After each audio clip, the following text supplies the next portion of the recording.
네, 3월 첫 거래일 미국 증시는 하락으로 문을 열었습니다. 트럼프 대통령이 관세 관련해서 예정대로 반려하겠다고 확정적인 발언을 한 가운데 제조업 관련 경제 지표도 좋지 않게 나왔기 때문인데요.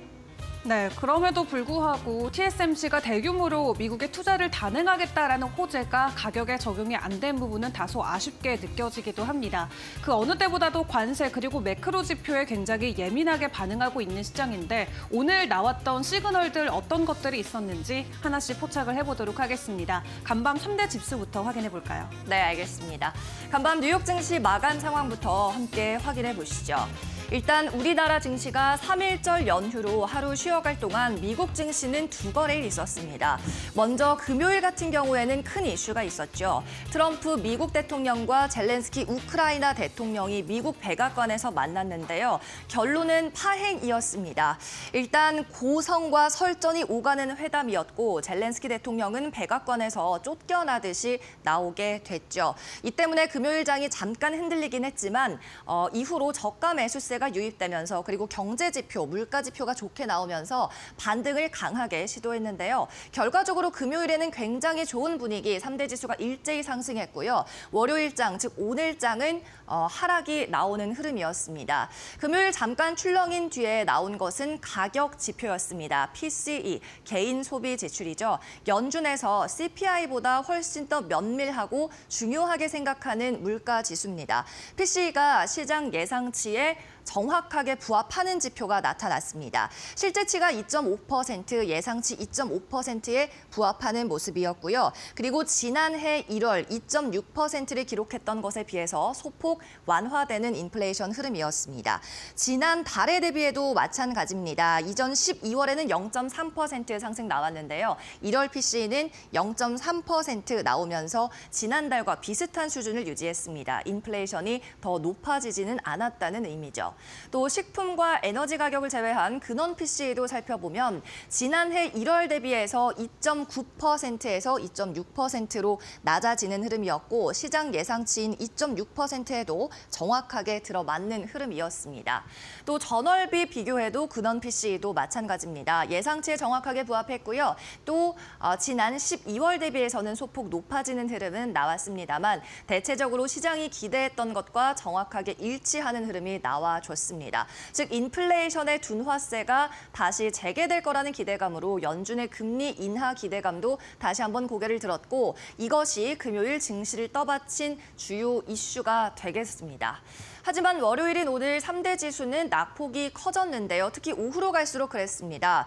트럼프가 말한 유예 기간, 관세 관련한 유예 기간이 우리 날짜로 내일입니다. 현지 시간 3월 4일부터 멕시코와 캐나다에 각각 25%씩의 관세를 부과하게 되는데요. 이 같은 관세 부과를 코앞에 두고 시장이 긴장이 역력했던 가운데 오늘 오후에 또 트럼프 대통령이 확정적인 발언을 했습니다. 멕시코와 캐나다에 부과하기로 한 관세 예정대로 시행한다. 그리고 4월 2일에는 상호 관세가 시행된다고 말이죠. 그러면서 낙폭이 오후 들어서 굉장히 커지는 흐름 나타났고요. 이 가운데 ISM에서 발표한 제조업 지수도 좋지 않게 나왔습니다. 제조업 구매자 관리 지수 예상치를 밑돌았는데요. 시장의 예상은 50.6이었는데 실제로는 50.3으로 0.3가량 낮아졌습니다. 이전치에 대비해서도 많이 낮아졌죠. 즉 이 지표는 50을 밑돌면 제조업 경기가 수축하는 국면이다라고 해석이 되는데 50에 점점 더 가까워지고 있는 흐름, 그만큼 미국의 제조업 경기가 확장세를 둔화하고 있다는 걸로 풀이가 됩니다. 그러면 뉴욕 증시 마감 상황 섹터별로 더 자세히 확인해 보시죠.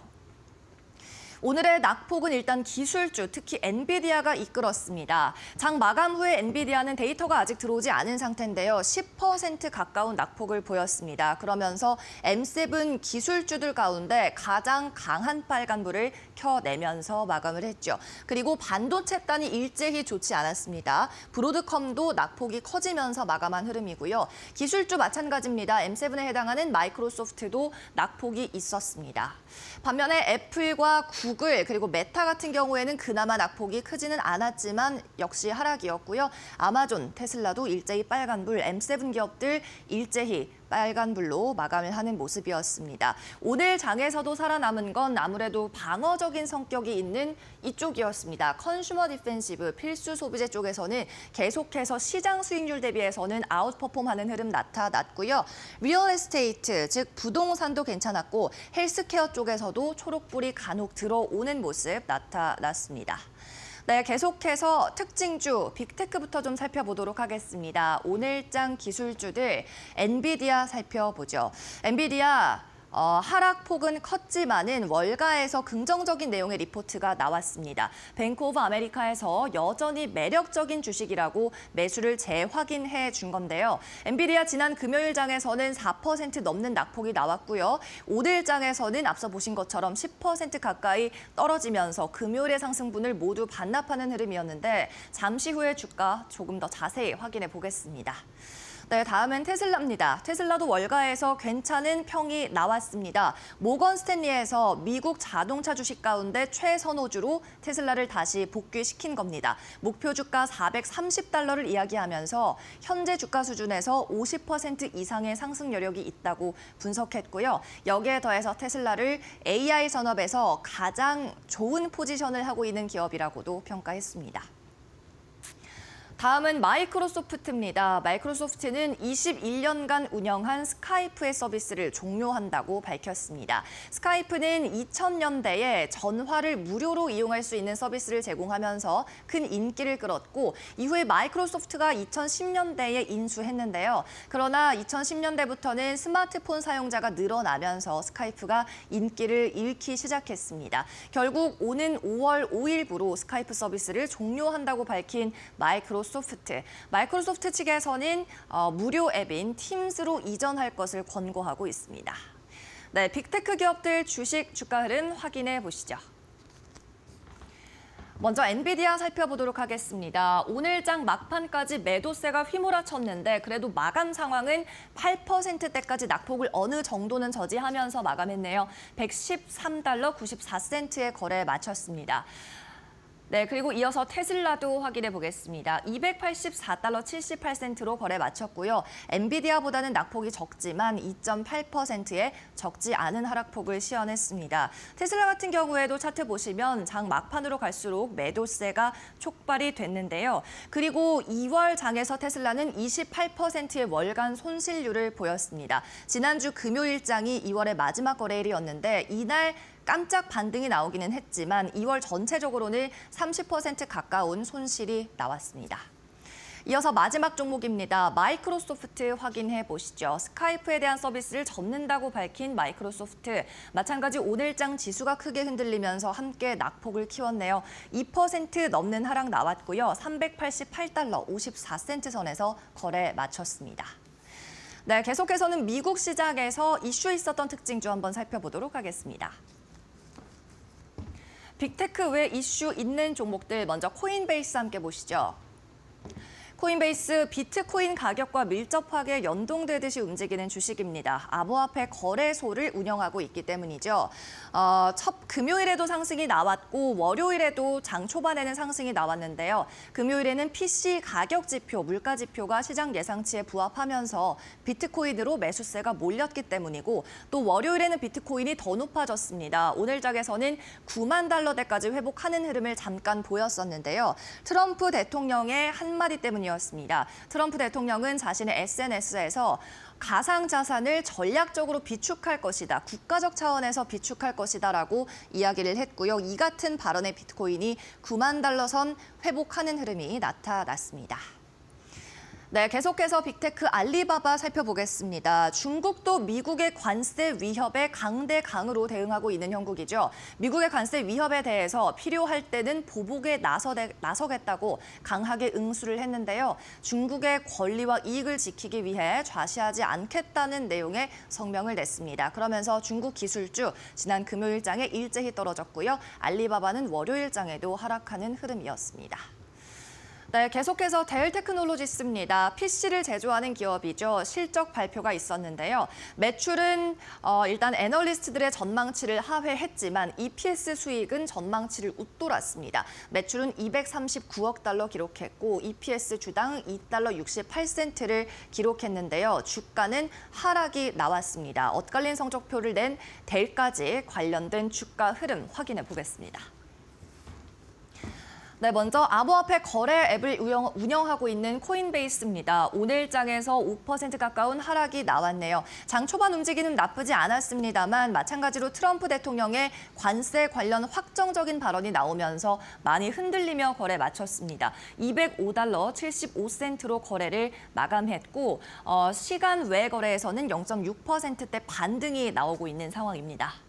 다음은 알리바바입니다. 중국에서도 트럼프 대통령의 관세 위협에 대해서 우리도 보복하겠다고 발언을 하면서 크게 흔들렸던 장인데 오늘 장에서는 2%대 상승으로 마감한 것으로 집계되고 있습니다. 130달러 선에서 거래 마쳤습니다.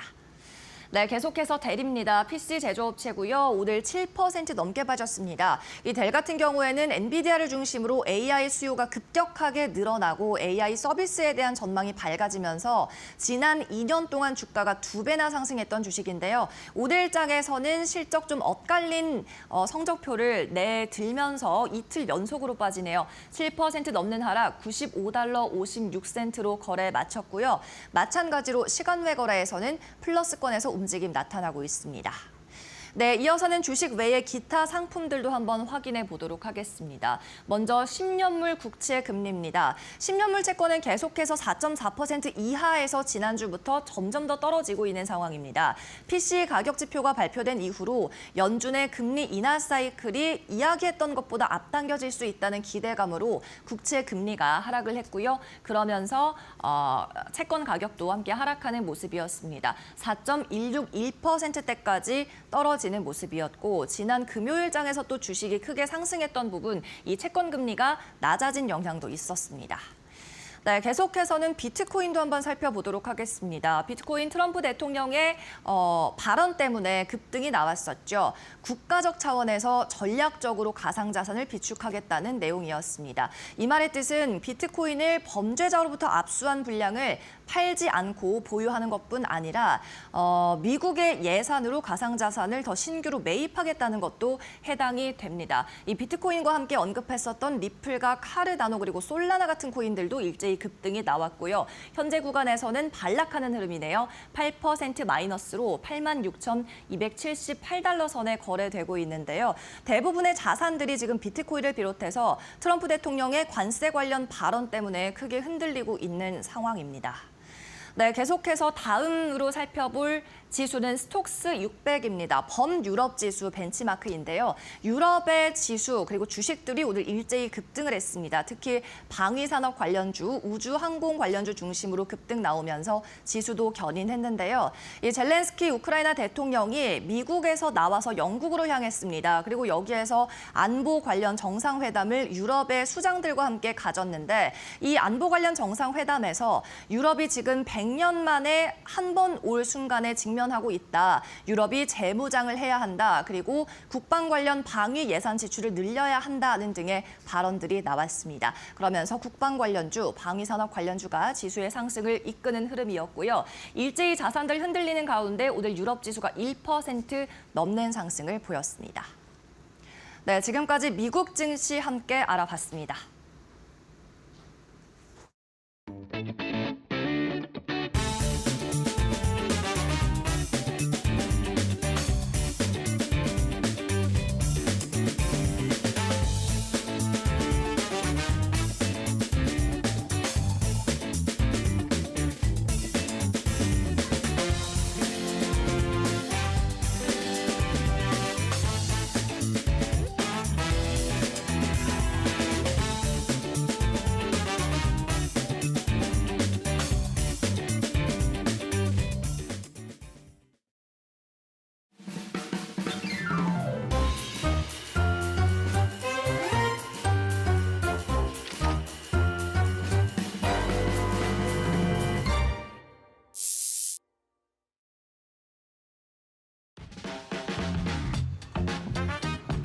네, 간밤 있었던 주요 외신 헤드라인 함께 확인해보는 머스노 5 시간입니다.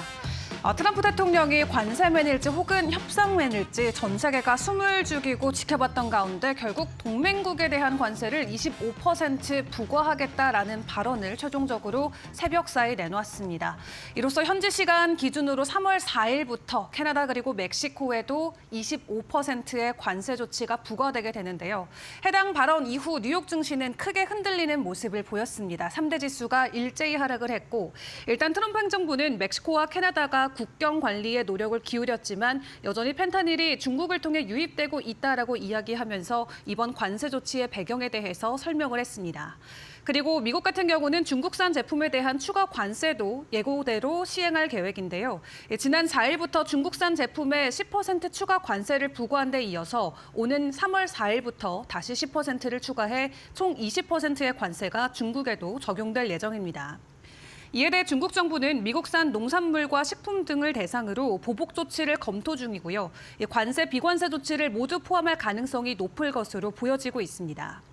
이런 가운데 관세 정책의 영향 때문일지 부담이 가중된 미국 제조업도 부진한 흐름을 보이고 있습니다.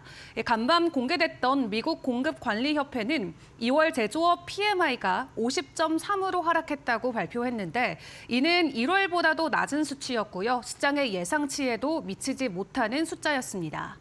신규 주문 지수가 1월 55.1에서 48.6으로 급락하면서 미국 제조업 둔화가 시사되기도 했고 또 제조업체들의 원자재 비용 부담도 커지고 있는 게 경제에는 크게 부담이 되고 있습니다. 이에 따라 기업들의 원가 부담이 가중되고 있고 공장 고용도 감소세를 보이고 있는데 제조업 일자리 지수가 1월 50.3에서 47.6까지 하락하기도 했습니다. 이에 전문가들은 미국의 관세 조치가 멕시코와 캐나다에서 차량을 생산하는 미국 자동차 제조업체나 부품 업체에게는 재정적인 부담을 줄 수밖에 없다라고 우려의 말을 내놓고 있고요. 뿐만 아니라 철강이나 알루미늄, 반도체, 자동차 등 이 주요 산업에 대한 추가 관세도 빠르게 추진되고 있기 때문에 이 글로벌 공급망에 대한 영향도 불가피할 것으로 보여지고 있습니다. 제조업이 부진하고 소비 심리가 위축되고 있는 가운데 고용과 관련된 데이터도 부진했고요. 또 여기에 관세까지 최종적으로 시행하겠다라는 발언이 지금 뉴욕 증시를 크게 뒤흔들고 있는데 일단 이번 주에 나오는 고용 지표까지 함께 확인해 보시면서 전반적인 시장 분위기 파악을 해보시는 게 중요할 것 같습니다.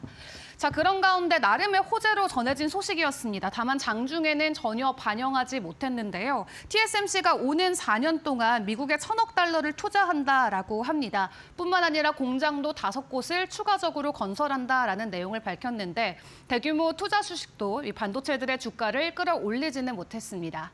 일단 해당 내용은 트럼프 대통령이 직접 발표를 했습니다. TSMC가 미국에 총 1,000억 달러, 원화 기준으로는 150조 원을 투자하겠다라고 밝혔는데 이 AI에 사용되는 첨단 반도체 생산의 선두기업인 TSMC가 지난해 미국 내 반도체 공장에 대한 투자를 650억 달러로 늘린다라고 내용을 밝힌 바 있었는데 현재 확인된 바로는 투자 규모를 더 확대하기로 한 것으로 풀이할 수 있겠습니다. 이는 트럼프가 미국을 AI에서 압도하겠다라는 공약을 뒷받침하는 데 도움이 될 것으로 보여지고 있고요. 그동안 트럼프 대통령은 대만이 미국의 칩 산업을 훔쳐왔다라고 비난을 해왔었는데 이런 부분을 놓고 트럼프와 추가적인 경쟁을 벌이지 않기로 한 것으로 풀이를 해볼 수가 있겠습니다. 앞서 TSMC는 지난 22년에 통과됐던 칩스 법안을 통해서 피닉스의 세계 공장을 지원하는 데 66억 달러의 보조금을 획득한 바 있었고요.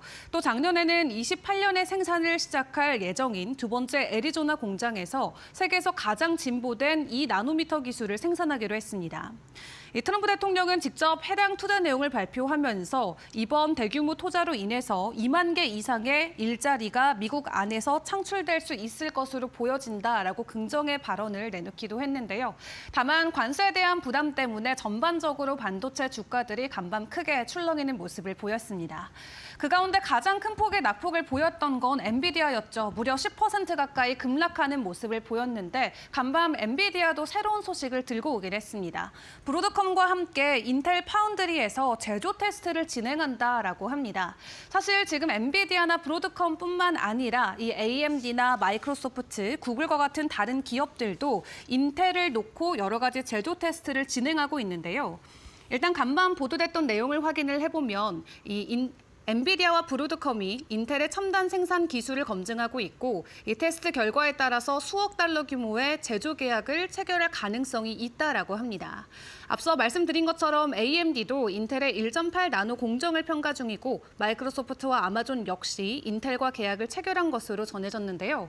다만 이들 기업이 어떤 칩을 인텔 공장에서 생산할지 그리고 생산 규모가 어느 정도일지는 아직까지 알려진 바는 없습니다.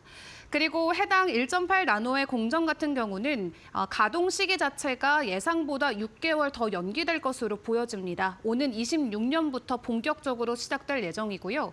일단 해당 문제를 놓고 인텔의 파운드리 사업이 중요한 지적재산 적격화 문제로 인해 지연되고 있다라고 외신들은 분석을 하고 있습니다.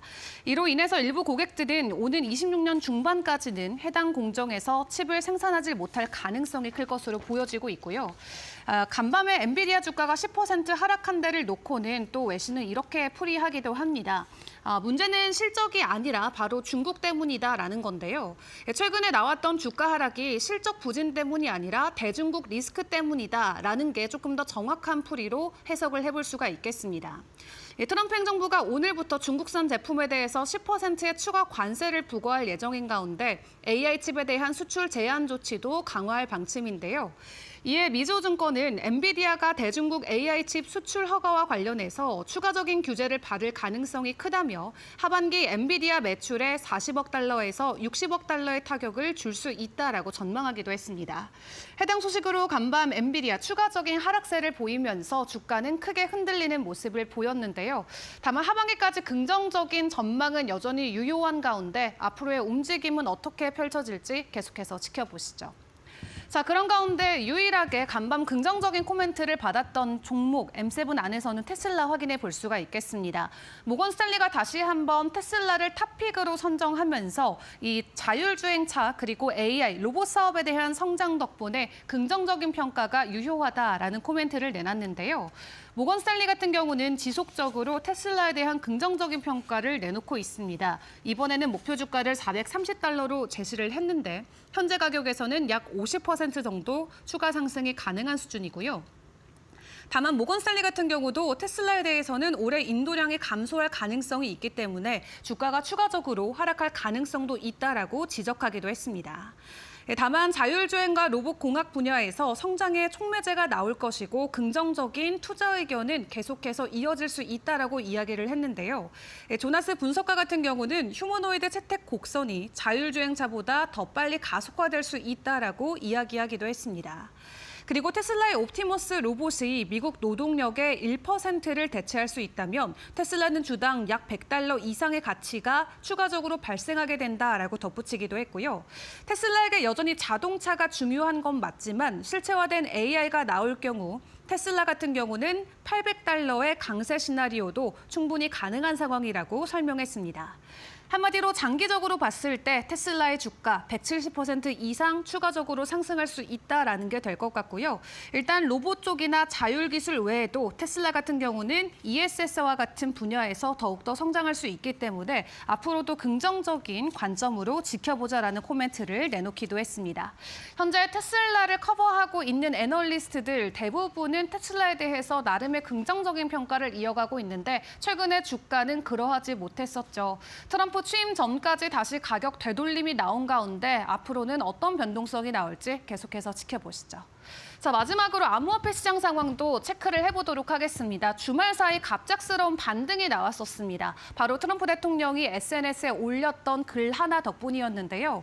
지금까지는 비트코인만 비축 자산으로 가져가는 줄 알았는데 솔라나나 리플, 에이다처럼 미국에 본사를 두고 있는 다른 알트코인들까지 비축 자산에 포함시키겠다라는 글을 올린 게 큰 화제가 됐었습니다. 해당 소식 덕분에 에이다 같은 경우는 60% 넘게 급등하는 모습을 보였고요. 리플 같은 경우도 30% 넘게 상승하는 모습이 나왔었죠. 다만 시장 일각에서는 이러한 부분은 의회를 통과해야 되기 때문에 실제적으로 반영되기까지는 시간이 상당히 소요될 수 있다라고 우려의 말을 남기기도 했고요. 그리고 간밤 뉴욕 증시가 급락하자 암호화폐 시장도 크게 흔들리는 모습을 보였습니다. 비트코인도 10% 정도 추가 가격 하락이 나오면서 주말 사이 보였던 상승을 그대로 반납하는 모습이 나왔는데 일단 매크로 지표들을 잘 주목하면 기억하시면서 앞으로의 변동성도 잘 대응해 보시는 게 굉장히 중요할 것 같습니다. 지금까지 머스노우 5 시간이었습니다.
네, 강민정의 사인 시작합니다. 미국 증시 2월은 뒤로 갈수록 힘든 장이었습니다. 다만 3월은 미국에서 전통적인 강세장으로 분류가 되는데요. 월가에서는 올해 3월은 꼭 그렇지도 않다는 의견도 나옵니다. 자세히 확인해 보겠습니다. 네, 지난 2월 내내 미국 증시는 트럼프 행정부의 관세 위협이 지속됐고 M7을 비롯한 메가캡 기술 주식이 약세를 보였습니다. 그러면서 미국 시장은 2.3% 하락한 채로 2월 수익률을 마감했고요. 지난주에만 1.9% 하락했습니다. 이 같은 관세에 관한 불확실성은 앞으로 일주일 동안에도 크게 다가올 것 같습니다. 이번 주 도널드 트럼프 미국 대통령은 멕시코와 캐나다에 25%의 관세를 부과하고 중국에는 10+10, 10%를 추가로 부과할 거라고 이야기한 날짜가 이번 주에 있기 때문이죠. 또 최근에 발표되는 경제 데이터도 계속 부진한 상황입니다. 주택 관련 지표도 그렇고요. 오늘 발표된 물가 또는 제조업 관련 지표도 그렇다 보니까 이런 경제 지표들 투자자들을 더욱 불안하게 했습니다. 이제 투자자들의 시선은 실적 발표 시즌에서 벗어나서 오는 18일에서 19일 현지 시간 기준입니다. 이때 열릴 연준의 회의에 시선이 가 있습니다. 투자자들의 희망은 크게 두 가지입니다. 첫 번째는 중앙은행이 금리 인하를 이어갈 수 있을 정도로 물가 지표가 약하다는 데에 희망을 걸고 있고요. 두 번째는 성장 우려 그리고 실적 우려를 상쇄할 수 있을 만큼 미국의 경제가 강하다는 데에 기대를 모으고 있는 겁니다. 네, 다음 장 함께 보겠습니다. 시장 참여자들 데이터를 조금 더 예민하게 볼 수 있는 시장이 펼쳐질 것 같습니다. 가벨리 펀드의 포트폴리오 매니저인 존 벨트는 이렇게 말했습니다. 지난 몇 주 동안 시장이 불안해하고 있는 점이 여실히 드러났다. 2월 중순부터 시작된 하락장에 대해서 이야기를 하고 있는 거죠. 또 경제 지표는 밸류에이션에 반영이 되어 있지만 트럼프 행정부의 불확실성은 아직까지 밸류에이션이 반영을 하지 못하고 있다는 겁니다.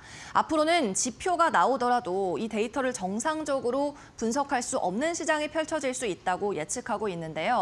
즉 원래도 투자자들은 경제 지표가 나오면 이것을 분석하지만 최근처럼 불확실성이 높은 환경에서는 데이터 하나하나를 더 면밀히 검토하고 예민하게 받아들이고 또 작은 변화에도 과민 반응할 가능성이 높다는 뜻입니다. 예를 들어서 지표가 예상보다 너무 좋다면 연준이 금리 인하를 딜레이할 수 있다고 해석될 가능성, 이렇게 되면 시장이 하락하게 되고요. 반대로 지표가 예상보다 나쁘다면 경기 둔화 우려가 부각되면서 마찬가지 시장이 하락할 수 있다는 것. 세 번째로 지표가 좀 애매하게 이도저도 아니게 나온다. 그러면 불확실성이 커지면서 변동성이 확대되고 결국에는 시장이 하락한다는 겁니다. 이 존 벨트는 결국 3월 시장 하락 쪽으로 좀 의견을 싣고 있는 것 같은데요. 다음 장에서 더 자세히 살펴보겠습니다. 네, 다음 장 보겠습니다. 월가는 역사를 믿기 때문에 주식의 평균으로 그달의 향방을 점쳐보려는 노력을 하곤 합니다. 이런 관점도 있습니다. 자, 일단은 S&P 500과 관련해서 총 3가지의 시나리오가 있는데요. 역사적인 관점입니다. 첫 번째 줄은 10년 내 평균이고요. 두 번째 줄은 15년 내 평균입니다. 그리고 세 번째는 20년 동안의 S&P 500의 수익률을 평균으로 나타낸 겁니다. 그리고 1월, 2월, 3월의 수익률인데요. 마지막으로 4월까지 붙어 있습니다. 3월 비교해보면 1월과 2월에 대비해서 대체적으로 평균적으로 상승폭이 더 나왔습니다. 3월은 1년 중에 5번째로 좋은 달이라고 합니다. 물론 전통적인 강세장으로 분류되는 4월에 비하면 상승폭이 약할 수도 있지만 10년 평균으로 0.5% 상승했고요. 15년 평균으로 1.18% 상승했고 20년 평균으로는 1.16% 상승하는 움직임이 나타났습니다. 4월로 진입하기 전에 3월에는 봄이 되면서 투자자들의 투자에 대한 관심이 생겨나고 그리고 사업에 있을 기업들의 실적 발표에 대한 기대감이 유입하면서 이렇게 강세장이 나타나는 겁니다. 물론 최근 3월을 이야기를 해본다면 변동성이 좀 커졌습니다. 3월 상승기를 거쳐서 4월은 더 좋은 퍼포먼스를 나타내고 5월이 되면 sell in May and go away, 주식을 팔고 5월엔 시장을 떠나라라는 격언이 있기도 하죠. 물론 현재 상황에서 투자자들은 앞으로 몇 달 동안의 약세를 경계하고 있기는 합니다. 트럼프 행정부의 무역 정책을 둘러싼 불확실성을 감안하면 단기적인 그림에 대한 확신은 약한 상황이죠. 또 최근 몇 년 동안 3월 시장의 흐름을 보면 초반에는 상승세가 강했다가 점점 힘이 빠지는 모습이 많았습니다. 특히 3월 중순 이후에는 뉴스 흐름에 따라서 매도세가 나오기도 했죠. 이걸 감안한다면 3월 초에는 매수하고 중순부터는 매도하는 전략도 유효하다고 볼 수 있습니다. 3월 중순에 위치한 GTC 이후에 뉴스를 확인한 데 따른 단기적 매도세가 나올 가능성도 배제할 수 없는 상황이죠. 네, 물론 3월 시장이 더 하락할 거라고 보는 시각도 있습니다. 이 차트가 바로 그런데요. 최근 S&P 고점에서 S&P 500이 고점에서 조금 하락한 상태인데 여기에 3개의 추세선을 그어놨습니다. 추세 채널로 3등분이 되어 있는데요. 현재 고점에서 밀려한 S&P 500은 첫 번째 추세선을 터치하고 있는 상황입니다. 첫 번째 추세선에서 지지력을 테스트하고 있는 상황이고 여기에서 만약 더 밀려난다면 11% 고점 대비해서 11% 밀려날 수 있는 상황입니다. 여기에서 매도세가 더 촉발된다면 마지막 지지선까지 밀려날 수 있는데 이렇게 되면 16% 하락하게 됩니다. 물론 S&P 500이 장기적으로 계속 상승할 거라고 생각한다면 이 선들은 저가 매수가 가능한 구간대가 되겠습니다. 네, 계속해서 다음 장 살펴보도록 하겠습니다. 단기적으로 투자자들은 오늘 발표된 ISM 제조업 지수 수치 그리고 다음 주에 나올 1월 무역 수지를 확인하게 될 텐데요. 이 두 가지를 함께 살펴보면 해외에서 미국으로 제조업을 이전하려는 노력이 효과를 거두고 있는지에 대한 초기 흐름을 확인할 수 있을 겁니다. 그리고 실적 측면에서는요. 오는 목요일 브로드컴이 발표를 앞두고 있습니다. 투자자들은 시장에서 이 인공지능 플레이가 지속될 수 있을지 확인할 수 있겠네요. 계속해서 다음 장 보겠습니다. 그래도 전반적으로 월가에서는 역사에 근거해 그리고 그동안의 낙폭에 따른 저가 매수세 유입이라는 기대감에 근거해 3월은 대체로 상승으로 점치고 있는 것 같습니다. 계속 경제 지표가 기대치에 부합하게 나온다면 몇 달째 멈춰있는 금리 인하에 대한 기대감, 여기에 더해서 3월 중순 있을 GTC 2025도 지난번 사인에서 전해드렸던 것처럼 시장의 모멘텀을 다시 한번 줄 수도 있습니다. 결론적으로 3월은 미국 투자를 하는 데에 최적의 환경은 아니지만 전통적인 강세장으로 분류되는 4월을 앞두고 흔들리는 주식 위주로 포트폴리오에 집어넣는다면 충분히 승산이 있는 장인 것 같습니다. 네, 지금까지 강민정의 사인이었습니다.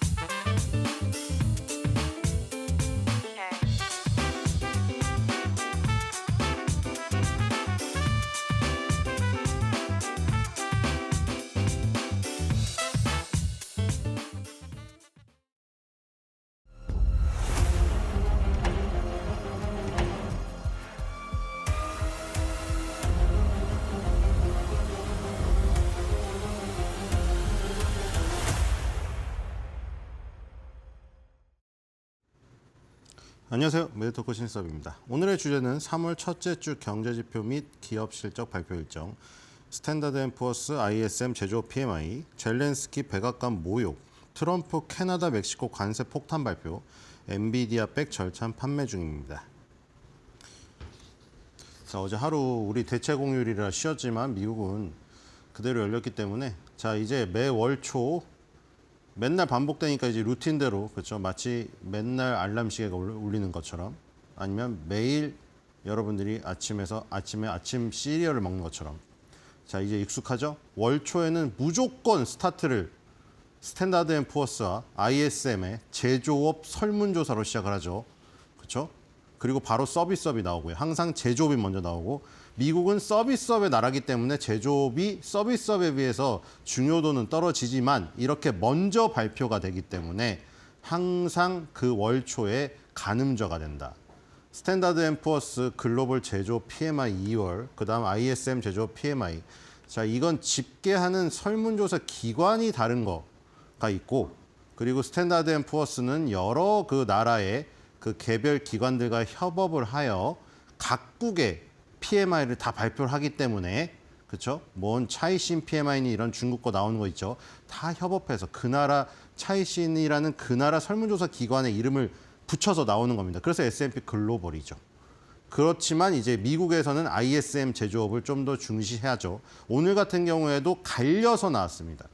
자, 건설 지출 1월 달 거 나오고요. 알베르토 무살렘 세인트루이스 연준 총재 연설. 그다음에 옥타랑 긴랩 실적 발표 예정입니다. 뒤로 가겠습니다. 이미 발표가 났죠. 우리나라는 3월 3일이 지나버렸기 때문에. 자, 이게 바로 오늘 일어난 일이죠. 3월 4일 화요일 도널드 트럼프 대통령 의회 합동회의에서 연설했는데 저기에서 폭탄 발언은 아니고 예상이 되었습니다만 저걸 기점으로 시장이 갑작스럽게 대폭락이 일어난 겁니다. 엔비디아 10% 가까이 폭락했죠. 바로 저 3시 반에 트럼프 대통령이 저기서 결국 급발진을 하는 바람에 뭐 급발진이 아닐 수도 있죠. 원래 그랬기 때문에. 어쨌든 저걸 기점으로 시장이 완전히 바뀌었습니다. 자, 존 윌리엄스 뉴욕 연준 총재 연설 예정이고요. 중요하죠. 연방준비은행 총재 중에서 짱이잖아요. 그렇죠? 유일하게 영구 투표권자. 자, 크라우드 스트라이크, 타겟, 오토존, 로스스토어, 베스트바이, 노드스트롬 실적 발표 예정입니다. 뒤로 가겠습니다. 자, 바로 이제 서비스 PMI가 이제 수요일 날 나오죠. 그러니까 월수가 딱 요일까지 맞을 수는 없겠죠. 매 달이. 근데 이제 서비스업이 제조업 다음에 이틀 후에 바로 나오죠. 이렇게. ADP 민간 고용 지표가 나오고 그게 바로 이 주말에 뭐가 나옵니까? 정부에서 고용 지표가 나오겠죠. 그러니까 지금 첫째 주는 항상 중요하지 않습니까? 그다음에 스탠다드 앤 푸어스 서비스 PMI 나오고 ISM 서비스 PMI 나옵니다. 이 서비스 PMI랑 제조업 PMI가 연달아 이렇게 나오게 되고 공장 주문, 그다음에 연방준비제도의 베이지북이 발표가 되고 마벨 테크놀로지, 비바 시스템즈, 지스케일러, 몽고DB, 그리고 캠벨스, 브라운, 포먼, 아베크롬비 앤 피치 엄청나게 많이 발표하거든요. 아베크롬비 앤 피치도 그렇죠? 주목할 만하죠. 엔비디아를 이제 꺾지 않았겠습니까? 최근에 못 봐서 모르겠는데 작년에 엔비디아 이겼잖아요. 그렇죠? 뒤로 가보겠습니다. 3월 6일 초기 실업수당 정건수 이거는 매주 발표가 되죠. 미국 무역 적자, 미국 생산성 최종 4분기 도매 재고 1월, 그다음에 라파엘 보스텍 애틀랜타 연준 총재 연설, 그다음에 브로드컴, 코스트코, 크로고, 휴렛패커드 엔터프라이즈, 휴렛패커드 엔터프라이즈입니다. 휴렛패커드가 있고 휴렛패커드 엔터프라이즈가 있죠. 휴렛패커드는 여전히 개인용 PC를 파는 회사고 휴렛패커드 엔터프라이즈. 이게 결국 중요하겠죠. 지금 엔비디아가 폭락을 해버렸기 때문에 이 서버를 제공하는 휴렛패커드 엔터프라이즈에게도 영향을 미칠 가능성이 있네요. 벌링턴 스토어, 그다음에 갭, 메이시스. 아까 노드스트롬 있었죠. 노드스트롬, 메이시스 이런 것들이 고급 백화점들이잖아요. 근데 코스트코나 월마트, 아마존의 습격이 완전 무너져버린 것이고 자, 코스트코는 이제 $1,000를 앞두고 2000년 이후에 25년 만에 액면 분할 얘기가 나옵니다. $1,000가 도대체 몇 개예요, 얘는? 자, 천비디아도 있었죠. 천브로드컴도 있었죠. 이젠 천코스트코입니다. 자, 뒤로 가보겠습니다. 자, 금요일 날 드디어 이제 미국 고용 보고서, 아까 ADP 민간 고용 보고서가 먼저 나오고, 그 다음에 정부에서 이제 고용 보고서가 나오게 되죠. 이 ADP는 자체 그 연봉을 계산하는 시스템에서 바로 추출이 되고요. 미국 고용 보고서는 정부에서 설문조사를 돌립니다. 어쨌든 고용 보고서가 정부에서 나오는 거기 때문에 확인 사살이죠. 민간에서 나온 것을 이제 정부랑 그 공공기관까지 포함하여 전체가 나오기 때문에 상당히 중요하죠. 왜냐하면 연준의 이중 책무 뭡니까? 항상 물가 안정과 최대 고용이기 때문에 최대 고용에 해당되는 이 고용이 흔들리면 그렇죠. 그 고용을 잡기 위해서 또 어떤 비둘기파나 매파의 행동이 있기 때문이죠. 그리고 지금 고용이 상당히 강해서 금리 인하를 못한다고 했던 것이잖아요. 그렇죠? 만약에 근데 고용이 흔들려 버리면 이제 비둘기파의 어떤 목소리가 강세가 나타나겠죠. 자, 소비자 신용 발표가 되고요. 자, 미셸 보우먼 연준 총재 중요하죠. 이 사람이 지금 마이클 바 금융감독 부의장의 후임이라던가 아니면 향후에 파월 의장의 후속 의장으로까지 거론이 되고 있는 그렇죠? 공화당이 임명한 지금 굉장히 항상 야망이 있었던 여성이죠. 자, 그다음에 존 윌리엄스 뉴욕 연준 총재 다시 나오고요. 자, 3월 18일, 19일 날 회의가 있습니다. 드디어. 물론 금리 인하는 못할 것 같지만 지금 어쨌든 3월 18일, 19일이면 얼마 안 남았습니다. 이제 2주 전이면은 블랙아웃이라고 아무 말을 못 하게 됩니다. 그래서 이때까지 끊고 이제 연준 총재 및 파월 의장이 나와서 공식적으로 발언 못 합니다. 왜냐하면 여기 영향을 미치기 때문에. 그래서 미셸 보우만 연준 총재와 존 윌리엄스 뉴욕 전 총재 마지막으로 금요일 날 얘기하는 게 결국 3월 18일, 19일 날 FOMC 회의에서 어디다가 투표를 할 것인지 어떤 의견을 낼 것인지 마지막 힌트가 될 것 같습니다. 뒤로 가보겠습니다. 자, 이제 중요한 이슈들 정리죠. 자, 바로 이거였거든요. 지금 3월 4일 화요일 동부 표준시로 8시였고 우리나라로 한 3시 반 정도였는데 여기서 발효될 예정인 관세를 포함하여 이것에 대해서 발표를 했는데 25% 결국 폭탄 관세 던졌습니다. 아마 한 달 동안 지켜봤는데 펜타닐 마약, 멕시코가 마약왕까지 갔다 진짜 웃기지 않습니까? 이미 잡아놨는데 25년 동안 안 보여줬다는 거 아니에요, 결국에는. 멕시코 마약왕이 미국이 놓쳐가지고 미국에서 도망갔어요. 그래서 한 25년, 30년을 못 찾고 있었는데 멕시코가 내놨습니다. 하지만 그런 액션 가지고는 트럼프를 만족시키지 못했는가 봅니다. 멕시코 마약왕 포함해서 갱단 20명을 송환을 받았음에도 불구하고 25% 관세 발표해버렸습니다. 뒤로 가보겠습니다. 자, 그다음에 노동시장에 초점을 맞춘 새로운 일자리 보고서. 금요일 날 중요하죠. 정부의 고용 보고서가 나오기 때문에. 자, 과연 노동시장이 둔화됐을 것인가. 왜냐하면 지난주에 실업수당 청구 건수가 높게 나와버려가지고 고용이 흔들리는 거 아니야 하는 얘기가 나왔는데 만약에 정부의 고용 보고서마저 확인 사살을 해버리면은 이거 그러면 두 마리 토끼가 또 다 달아나는, 그쵸?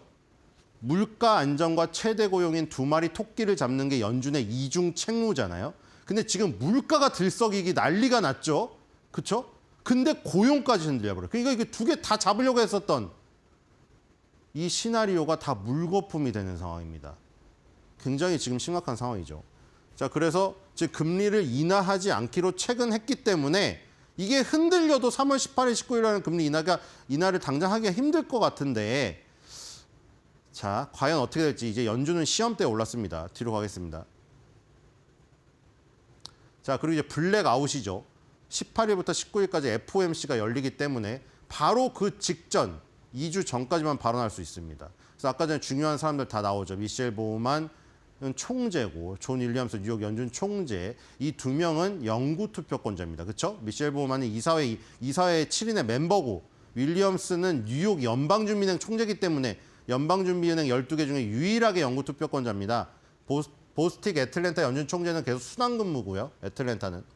자, 그래서 지금 이 블랙아웃 기간 앞두고 이 중요한 발언들 주목할 필요가 있습니다. 뒤로 가보겠습니다. 자, 실적 발표입니다. 이번 주도 꽉 차 있습니다. 아주 실적 발표가 꽉꽉 차 있고요. 자, 그리고 이제 이 브로드컴과 코스트코가 몰려있는 아무래도 이 목요일 장후가 이게 포인트가 아닌가 싶습니다. 휴렛패커드 엔터프라이즈까지 있죠. 왜냐하면 지금 엔비디아가 급락을 해버렸기 때문에 제2의 엔비디아 브로드컴에다가 그 엔비디아의 데이터 센터 서버를 담당하는 휴렛패커드 엔터프라이즈에다가 1000 코스트코를 지금 앞두고 있는 코스트코까지 지금 완전 싹 다 몰려 있습니다. 목요일이 아마 하이라이트가 될 것 같습니다. 뒤로 가보겠습니다. 자, 이 제조업 지수 보겠습니다. S&P 글로벌 PMI. 자, 일단 제조업이 50을 넘기 시작했다는 거는 긍정적이에요. 그렇죠? 제조업은 오랫동안 50을 못 넘었었죠. 자, S&P랑 ISM에서 발표하는 제조업 PMI, 서비스 PMI는 기준이 50입니다. 그래서 50을 초과하면 경기에 대한 전망이 좋은 것이고 50 미만으로 보면 경기에 대한 전망이 비관적인 것이죠.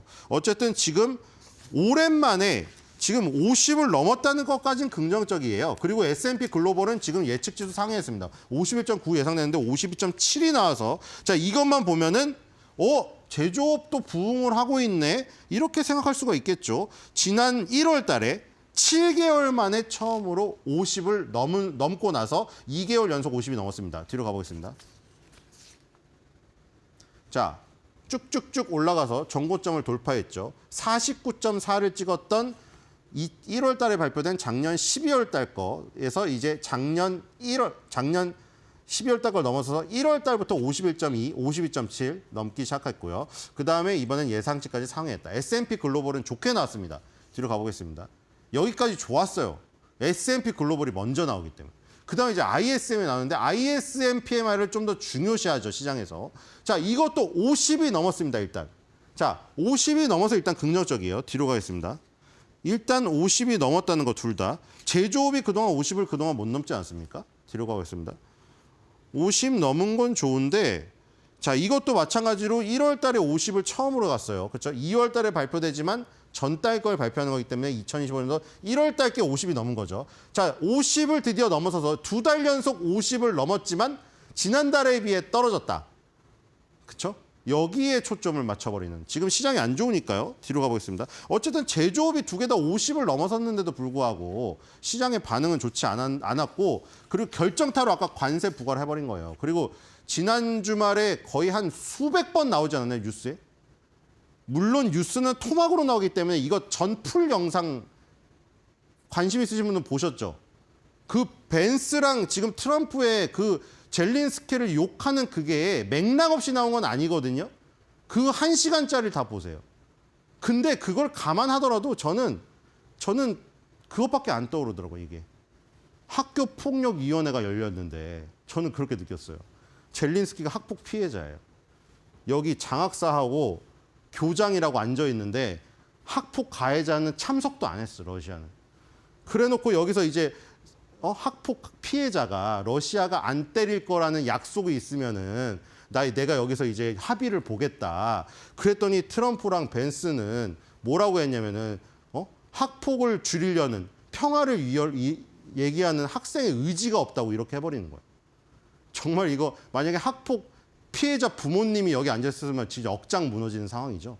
전 그렇게 느꼈거든요. 자, 뒤로 가보겠습니다.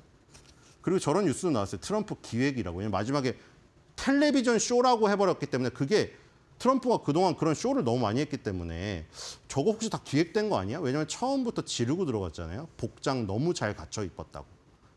우리가 정말 이게 칭찬인지 반어법인지를 잘 이해할 수 없을 정도로 그죠? 뉘앙스가 옷 너무 잘 차려 입었네요. 이게 말만 들으면은 되게 잘 차려 입었다는 건데 왜냐면 벤스랑 그 극우 유튜버가 와가지고 그 얘기를 던졌잖아요. 왜 정장을 안 입고 이런 정상회담에서 무례함을 범하냐고 했잖아요.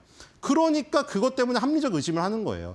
처음에 트럼프가 서서 인사를 할 때 젤린스키한테 너 옷 잘 입었네 한 얘기랑 뒤에 회담 중에 벤스랑 극우 유튜버가 왜 정장을 안 입고 오냐고 던진 질문하고 결국 일맥상통하게 돼버리는 거죠, 지금. 어쨌든 간에 뭐 젤린스키는 참 그렇습니다. 힘이 없으니까 어쩔 수가 없는 것이고. 자, 그리고 트럼프가 이제 25% 관세 부과를 발표해버렸습니다. 이 발표를 하는 순간부터 시장이 급락을 해버렸어요. 뒤로 가보겠습니다. 결국 관세 부과는 피할 수가 없었고요. 그럼 결국에 캐나다, 멕시코는 지금 당장 이제 25% 관세가 부과되게 될 텐데 그럼 캐나다, 멕시코는 뭘 파는가 도대체.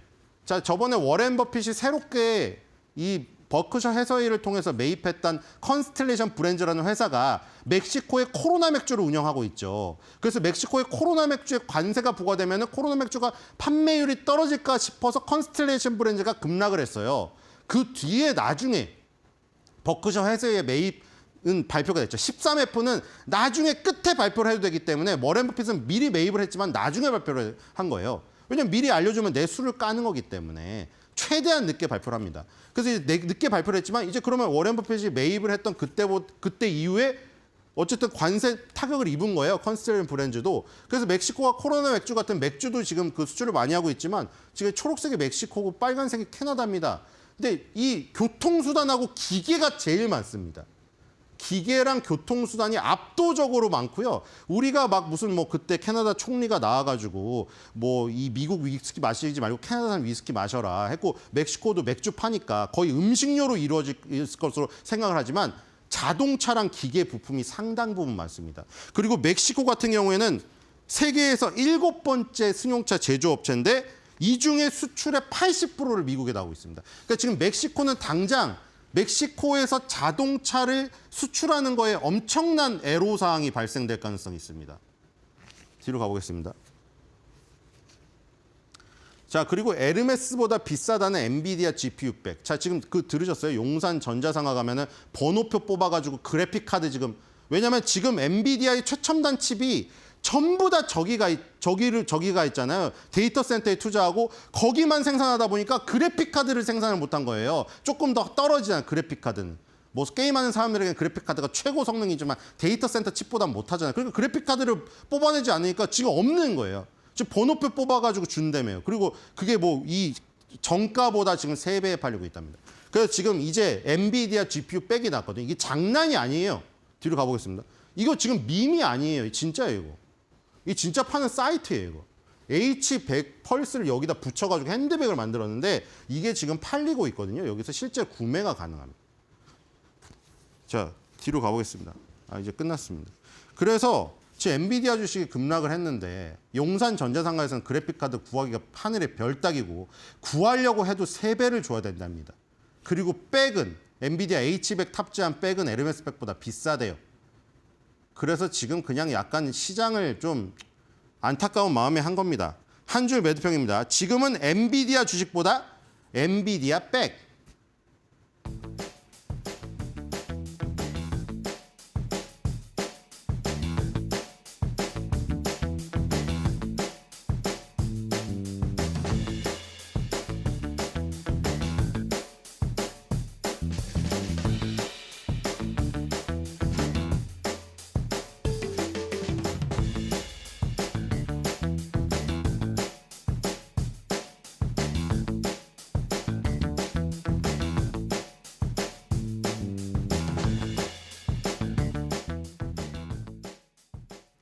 나름 2,600선을 잘 지켜줬던 코스피, 미국 재채기 한 방에 2,500선까지 한 번에 떨어졌습니다. 다만 우리 증시만 어려웠던 것은 아니고요. 지난주 금요일 아시아권의 모든 증시가 크게 흔들렸던 하루를 보냈습니다.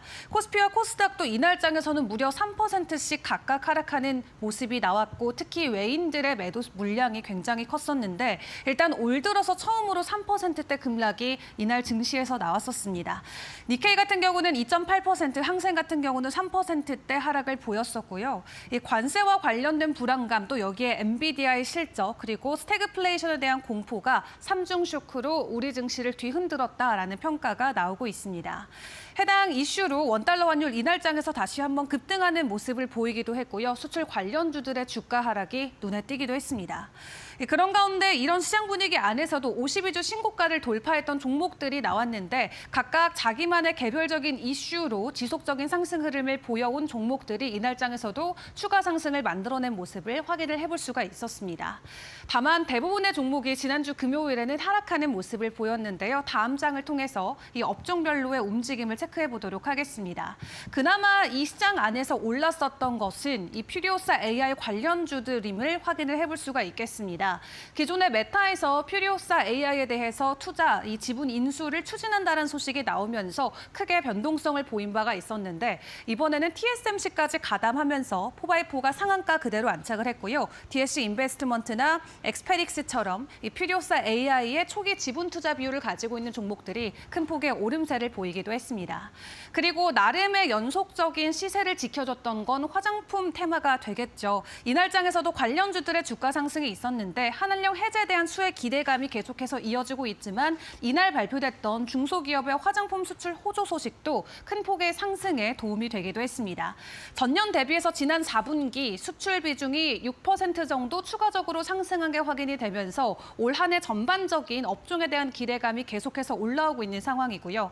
다만 그 외 대부분의 업종과 테마는 모두 하락을 했습니다. 특히 그 전날 미국에서 엔비디아가 8%대 주가 급락이 나오자 이날장에서 반도체 관련주들이 일제히 하락을 했고요. 그리고 멕시코와 캐나다에 대한 관세 부담감 때문에 2차 전지주도 이날장에서 크게 흔들리는 모습이 나왔습니다. 또 비트코인과 암호화폐 시장도 지속적인 가격 하락이 나오자 지난주 금요일 가상화폐 관련주들도 하락하는 모습이 나왔었는데 그렇다면 오늘 증시에서 우리가 지켜볼 부분은 어떤 것들이 있을까요? 시간의 이슈부터 점검해 보도록 하겠습니다. 시간 외에서 상한가 갔던 종목들부터 체크를 해보시죠. 이니텍과 파인테크닉스, 화승코퍼레이션, 한탑 등의 종목들을 체크해 볼 수가 있겠는데요. 이 테마단에서의 움직임은 없었고 개별적인 소식들로 지난 금요일 시간에서 변동성을 보였습니다. 오늘 장 출발 이후에 변동성도 같이 챙겨보시면 좋겠고요. 그리고 지난주 금요일 저녁쯤에 나왔던 단독 보도였습니다. 알루미늄 제품에 대해서 트럼프 정부가 국내에 대해서 관세를 85%까지 끌어올린다라고 합니다. 이 대원전선이나 가온전선, LS전선 등이 지금 중국에서 원자재나 부품들을 수입해서 와서 한국에서 재가공한 이후에 다시 수출하고 있는 모습을 보이기 때문에 이런 거야말로 바로 우회 수출로다라고 지적을 하면서 이 기업들의 이런 움직임으로 국가 차원에 대한 이 대응을 이어가겠다라는 거고요. 이 현재 캐나다와 이 멕시코 같은 경우도 이러한 움직임 때문에 25%의 관세가 추가적으로 부과가 됐는데 동일한 선상에서 이 알루미늄 케이블 쪽에 대해서 관세가 85%로 상향 조정될 것으로 보여지고 있습니다. 자, 그리고 오늘부터 국내에서는 이제 주식 거래가 12시간 동안 진행이 되게 됩니다. 오전 8시부터 저녁 8시까지 이어지죠. 일단 오늘은 당장 10개 종목으로 시작이 되는데요. 이제 5주차까지 쭉 가게 되면은 종목이 800개까지 늘어날 전망입니다.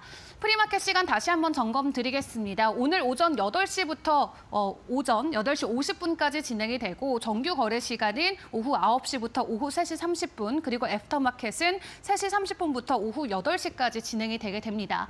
다만 애프터마켓에서 진행되는 최종 거래가가 그 다음 날에 이 프리마켓에 대한 기준가는 아니고요. 동일하게 전날 종가로 진행이 된다는 점은 주의를 해보시는 게 좋겠습니다. 지금 시장이 가장 주목하고 있는 건 3단계로 불리는 3월 24일부터 적용되는 종목이 될 것 같은데요. 해당 주간에는 350개 이상의 종목들이 추가가 되는데 이 주간 동안 삼성전자나 SK하이닉스, 에코프로와 같은 대형주들이 대거 상장이 되게 됩니다.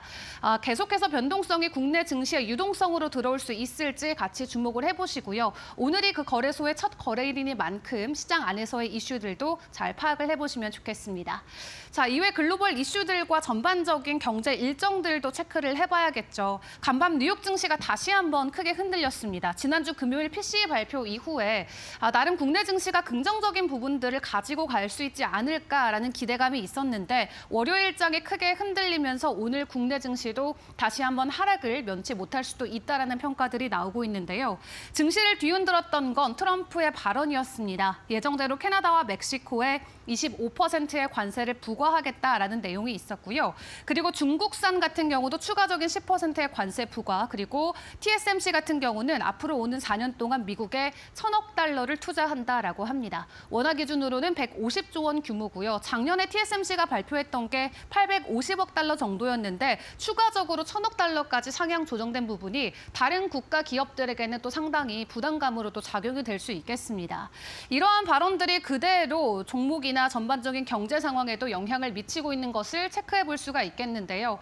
2월에 미국 제조업 PMI가 간밤 발표가 됐는데 50.3까지 뚝 떨어졌습니다. 관세에 대한 부담감 때문에 제조업이 위축되고 있다라는 경제평론가들의 평가가 이어지고 있고요. 그리고 엔비디아 같은 경우도 지금 관세나 AI 칩 수출에 대한 부담감을 안고 간밤에도 9% 가까운 낙폭을 보였습니다. 지난주 목요일장에서도 8%의 하락을 보인 이후에 국내에서 관련주들이 대거 급락하는 모습이 나왔는데 다시 한번 엔비디아를 필두로 전반적인 뉴욕 증시의 하락세가 오늘 국내 증시에는 어떤 영향을 미칠지 같이 지켜보시고요. 그런 가운데 이번 주에 주요 일정들도 굉장히 많습니다. 오늘부터 중국의 양회 본격적으로 출발을 하게 되는 가운데 일단 미국을 향해서 어떠한 보복 조치의 내용을 발표를 할지가 시장에서는 굉장히 큰 변수로 주목되고 있기 때문에 해당 부분도 점검을 해보시고요. 다만 역대급의 부양책을 동시에 발표할 것으로 기대감도 있기 때문에 중국을 기반으로 우리가 가져갈 수 있는 종목들 어떻게 움직임을 보여줄지도 체크해보시는 게 중요할 것 같습니다. 그리고 연준의 베이지북이나 서비스업 PMI도 이번 주 안에 공개가 되고요. 무엇보다 가장 중요한 건 금요일에 발표되는 미국의 고용 보고서가 되겠죠. 증시가 관세 이슈로 계속해서 크게 흔들리고 있는 가운데 주요 경제 일정들도 대거 준비가 돼 있습니다. 이번 주 4거래일로 짧은 한 주를 보내게 되겠지만 그 안에서 변동성이 극심할 수 있다는 거 주의하시면서 오늘의 개장 상황도 저희 이데일리와 함께 꼼꼼하게 챙겨보시길 바라겠습니다.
네, 이어서 간밤 미국 증시 정리해드리겠습니다. 함께 살펴보시죠. 네, 미국 3대 지수는 일제히 급락하면서 마감했습니다. 다우가 1.5%가량 하락했고요. 나스닥이 2.6%, 빅테크 기업들이 크게 흔들리면서 3% 가까운 낙폭을 보였습니다. S&P 500도 1.76%대 큰 낙폭을 나타냈습니다. 오늘 M7 빅테크 기업들의 주가가 일제히 하락했고요. 특히 엔비디아가 지수 낙폭을 주도했는데요. 엔비디아는 간밤 장중에 10% 가까이 빠지기도 했고 결국 8.7%가량의 마이너스 종가로 시장을 마무리했습니다. 이외에 아마존과 테슬라 그리고 메타도 일제히 빠지는 흐름이었고요. 애플과 구글 같은 빅캡, 라지캡 종목들도 일제히 하락하는 모습 나타났습니다. 주요 경제 지표 가운데 지난 금요일 시장에 영향을 줬던 것은 바로 PCE 물가 지표입니다. 연준에서 CPI보다 훨씬 더 중요하게 생각하는 물가 지표죠. 일단 금요일에는 이 물가가 안정됐다는 지표가 나오면서 시장에 안도감을 줬고 바로 안도 랠리로 이어지면서 큰 폭의 상승이 나왔습니다. 지난 금요일 PCE는 2.5%를 기록하면서 시장 예상치에 정확하게 들어맞는 지표를 나타냈고요. 전년 동기 대비해서도 인플레이션이 완화된 수치를 나타냈습니다. 또 에너지와 식품 가격을 제외한 근원 PCE 같은 경우에도 2.6% 기록을 하면서 마찬가지 전년 동기 대비해서 둔화됐고요. 인플레이션 둔화 기대감을 시장에 불어넣으면서 연준의 금리 인하 사이클, 딜레이됐던 것을 다시 앞당길 수 있다는 기대감이 피어났습니다. 그러면서 장 막판 매수세가 몰리면서 지난 금요일에는 강세장으로 3대 지수 모두 마무리를 했는데요. 다만 오늘 시장, 월요일 시장에 영향을 준 지표는 좋지 않게 나타났습니다. ISM 제조업 PMI인데 예상치를 밑돌았네요. 예상치는 50.6이었는데요. 실제로는 0.3포인트가량 낮은 50.3을 기록했습니다. 이 수치가 50을 밑돌면 미국에서 제조업 경기가 수축된다는 걸 의미하죠. 현재는 50을 웃돌고 있기 때문에 일단 제조업 경기가 확장하고 있는 국면은 맞지만 예상치보다 낮았기 때문에 확장세가 둔화되고 있다고 해석할 수 있겠습니다. 그렇다 보니까 관세 위협이 결국 이렇게 부메랑처럼 미국 기업들에도 마이너스로 돌아오는 게 아니냐는 우려가 나타났고 여기에 더해서 시장의 하락에 불을 지핀 것은 도널드 트럼프 미국 대통령의 발언이었습니다. 관세 관련해서 확정적인 코멘트를 했는데요.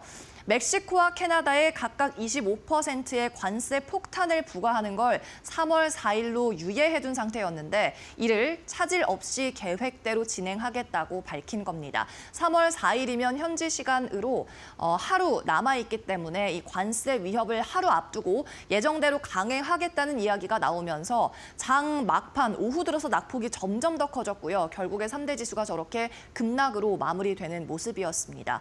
여기에 더해서 트럼프 대통령은 같은 날부터 중국에도 10%의 관세를 추가로 부과하는 방안에 대해서 관련 행정명령에 결국 서명을 했는데요.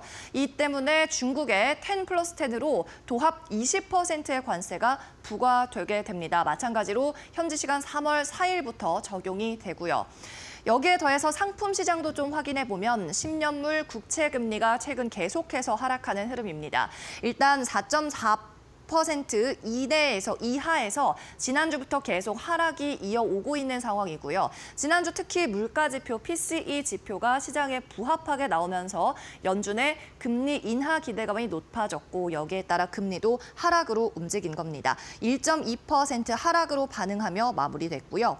비트코인도 살펴보겠습니다. 비트코인도 트럼프 대통령의 말 한마디 한마디에 급락과 급등을 반복하고 있습니다. 일단 비트코인 지난 주말 사이 9만 달러를 재돌파하는 흐름이 잠깐 나타났는데요. 이는 트럼프 대통령이 SNS에 가상자산을 국가적 차원에서 전략적으로 비축하겠다고 발언한 데 따른 겁니다. 트럼프 대통령은 가상자산을 전략적으로 비축하는데 그 대상이 비트코인뿐 아니라 카르다노 에이다 그리고 리플 등이 포함이 된다고 밝혔고요. 여기에 따라 비트코인이 9만 달러 이상까지 급등을 했지만 이후에 관세 관련 발언이 또 나오면서 불확실성으로 인해 그리고 악재가 발생했다는 우려감으로 투자자들 다시 비트코인을 던졌습니다. 8%대까지 현재는 24시간 전 대비 마이너스 기록하고 있고요. 계속해서 극심한 변동성이 나오고 있는 상품 시장입니다. 네, 이어서는 섹터별로 미국 증시 확인해 보시죠. 오늘 낙폭을 가장 주도했던 것은 역시 엔비디아입니다. 엔비디아 살펴보시면 결국 종가 기준 마이너스 8%대로 마무리가 된 모습이고요. 이 외에도 라지캡 빅테크가 크게 흔들렸습니다. 엔비디아 대장주가 흔들리면서 브로드컴과 AMD도 마이너스로 빨간불 강하게 켜면서 장 마감했고요. 또 테크놀로지, 기술단에서도 움직임이 매우 좋지 않았습니다. 마이크로소프트 2% 넘는 하락 나왔고요. 애플도 1.5%의 빨간불로 마무리가 됐습니다. 그리고 아마존과 테슬라가 속해 있는 임의 소비재단에서도 하락이 나왔고 커뮤니케이션에는 구글과 메타가 속해 있는데 마찬가지 하락불을 강하게 켜내는 흐름이었습니다. 오늘 그래도 지수 대비해서 그래도 선방했다고 볼 수 있는 섹터는 역시나 컨슈머 디펜시브 필수 소비재단이었습니다. 방어적 성격을 가진 필수 소비재단에서 초록불이 많이 들어온 모습 확인이 되고요. 여기에 더해서 부동산 그리고 헬스케어 쪽에서도 괜찮은 움직임 나타난 종목들이 몇 있습니다. 네, 이어서는 미국 시장 특징주 확인해 보겠습니다. 먼저 빅테크 가운데 엔비디아부터 살펴보죠.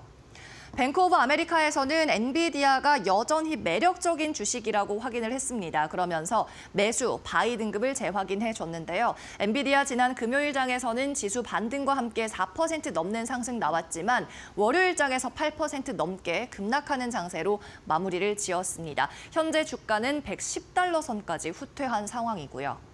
이어서 테슬라입니다. 마찬가지로 월가에서 긍정적인 리포트가 나왔는데요. 모건 스탠리에서 테슬라를 다시 업종 내 최선호주로 승격을 한 겁니다. 미국 자동차 제조업체 가운데 가장 탑픽으로 선호한다고 이야기했고 목표 주가는 430달러, 즉 현재 주가 대비해서 2배가량의 50%가량의 상승 여력이 있다고 보고 있는 거고요. 테슬라에 대해서 모건 스탠리는 AI 시장에서 베스트 포지션, 가장 유리한 입지에 있다고 이야기를 했습니다. 마지막으로 마이크로소프트 살펴보겠습니다. 마찬가지로 2%대 하락 마감 나왔는데요. 21년간 운영한 스카이프 서비스를 종료한다고 밝혔습니다. 오는 5월 5일부터 서비스를 종료하고 이용자들에 대해서는 무료 앱인 팀즈로 이전할 것을 권고하고 있습니다. 스카이프는 2000년대 무료로 전화를 이용할 수 있는 서비스를 개시하면서 많은 사랑을 받았지만 2010년대 들어서 스마트폰 이용이 활발해지면서 인기를 잃게 됐고요. 2010년대에 마이크로소프트가 인수해서 운영하다가 5월 5일을 끝으로 서비스를 종료하게 됩니다. 네, 계속해서 다음 특징주도 확인해 보겠습니다. 코인베이스 살펴보시죠. 비트코인 가격에 따라 급등락을 거듭했던 지난 주말장이었습니다. 월요일장에는 4.5%대 하락으로 마감했는데 지난 금요일장에는 비트코인이 오르면서 상승 마감했습니다. 금요일장에서 이슈에 영향을 미친 것은 PCE 가격 지표였고요. 시장 기대치에 부합하게 나오면서 비트코인에도 매수세가 몰렸었고 다음 날에는 트럼프 대통령이 가상자산을 전략적으로 비축하겠다는 발언을 SNS를 통해 하면서 매수세가 급격하게 몰렸고 9만 달러 터치하는 흐름 나타났는데요. 그러나 오후장 들어서 트럼프 대통령이 관세 관련해서 강행하겠다. 멕시코, 캐나다, 중국에 모두 강행하겠다고 이야기하며 다시 떨어지는 흐름이었습니다. 결론적으로 오후장 5%대까지 낙폭 확대하면서 종가 기록했습니다. 이어서 알리바바입니다. 이 같은 미국의 관세 위협에 대해서 중국도 필요하면 보복하겠다고 이야기를 했습니다. 미국이 강행하고 있는 데 대해서 관세 관련해서 강력하게 반대한다고 이야기하면서 중국의 권리와 이익을 지키기 위해서 모든 대응책을 불사하겠다고 이야기를 한 거죠. 그러면서 미국 증시에 상장된 중국 관련 종목들 알리바바와 펀더더 그리고 니오까지 일제히 하락하는 흐름 나타났습니다.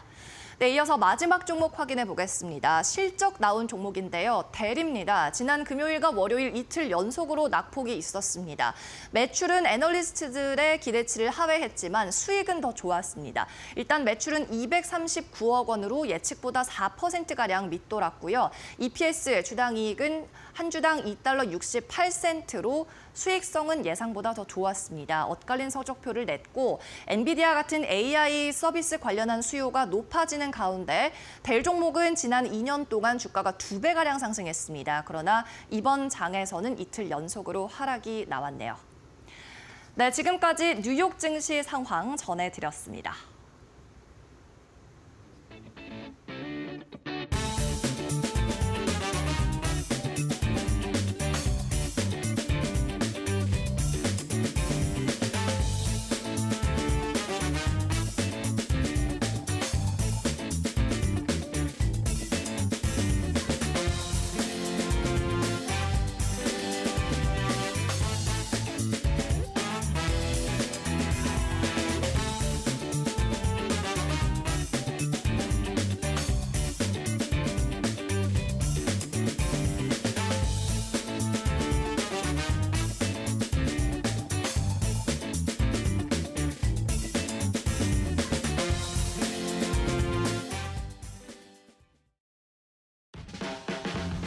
여러분 주말 편안히 잘 쉬었습니까?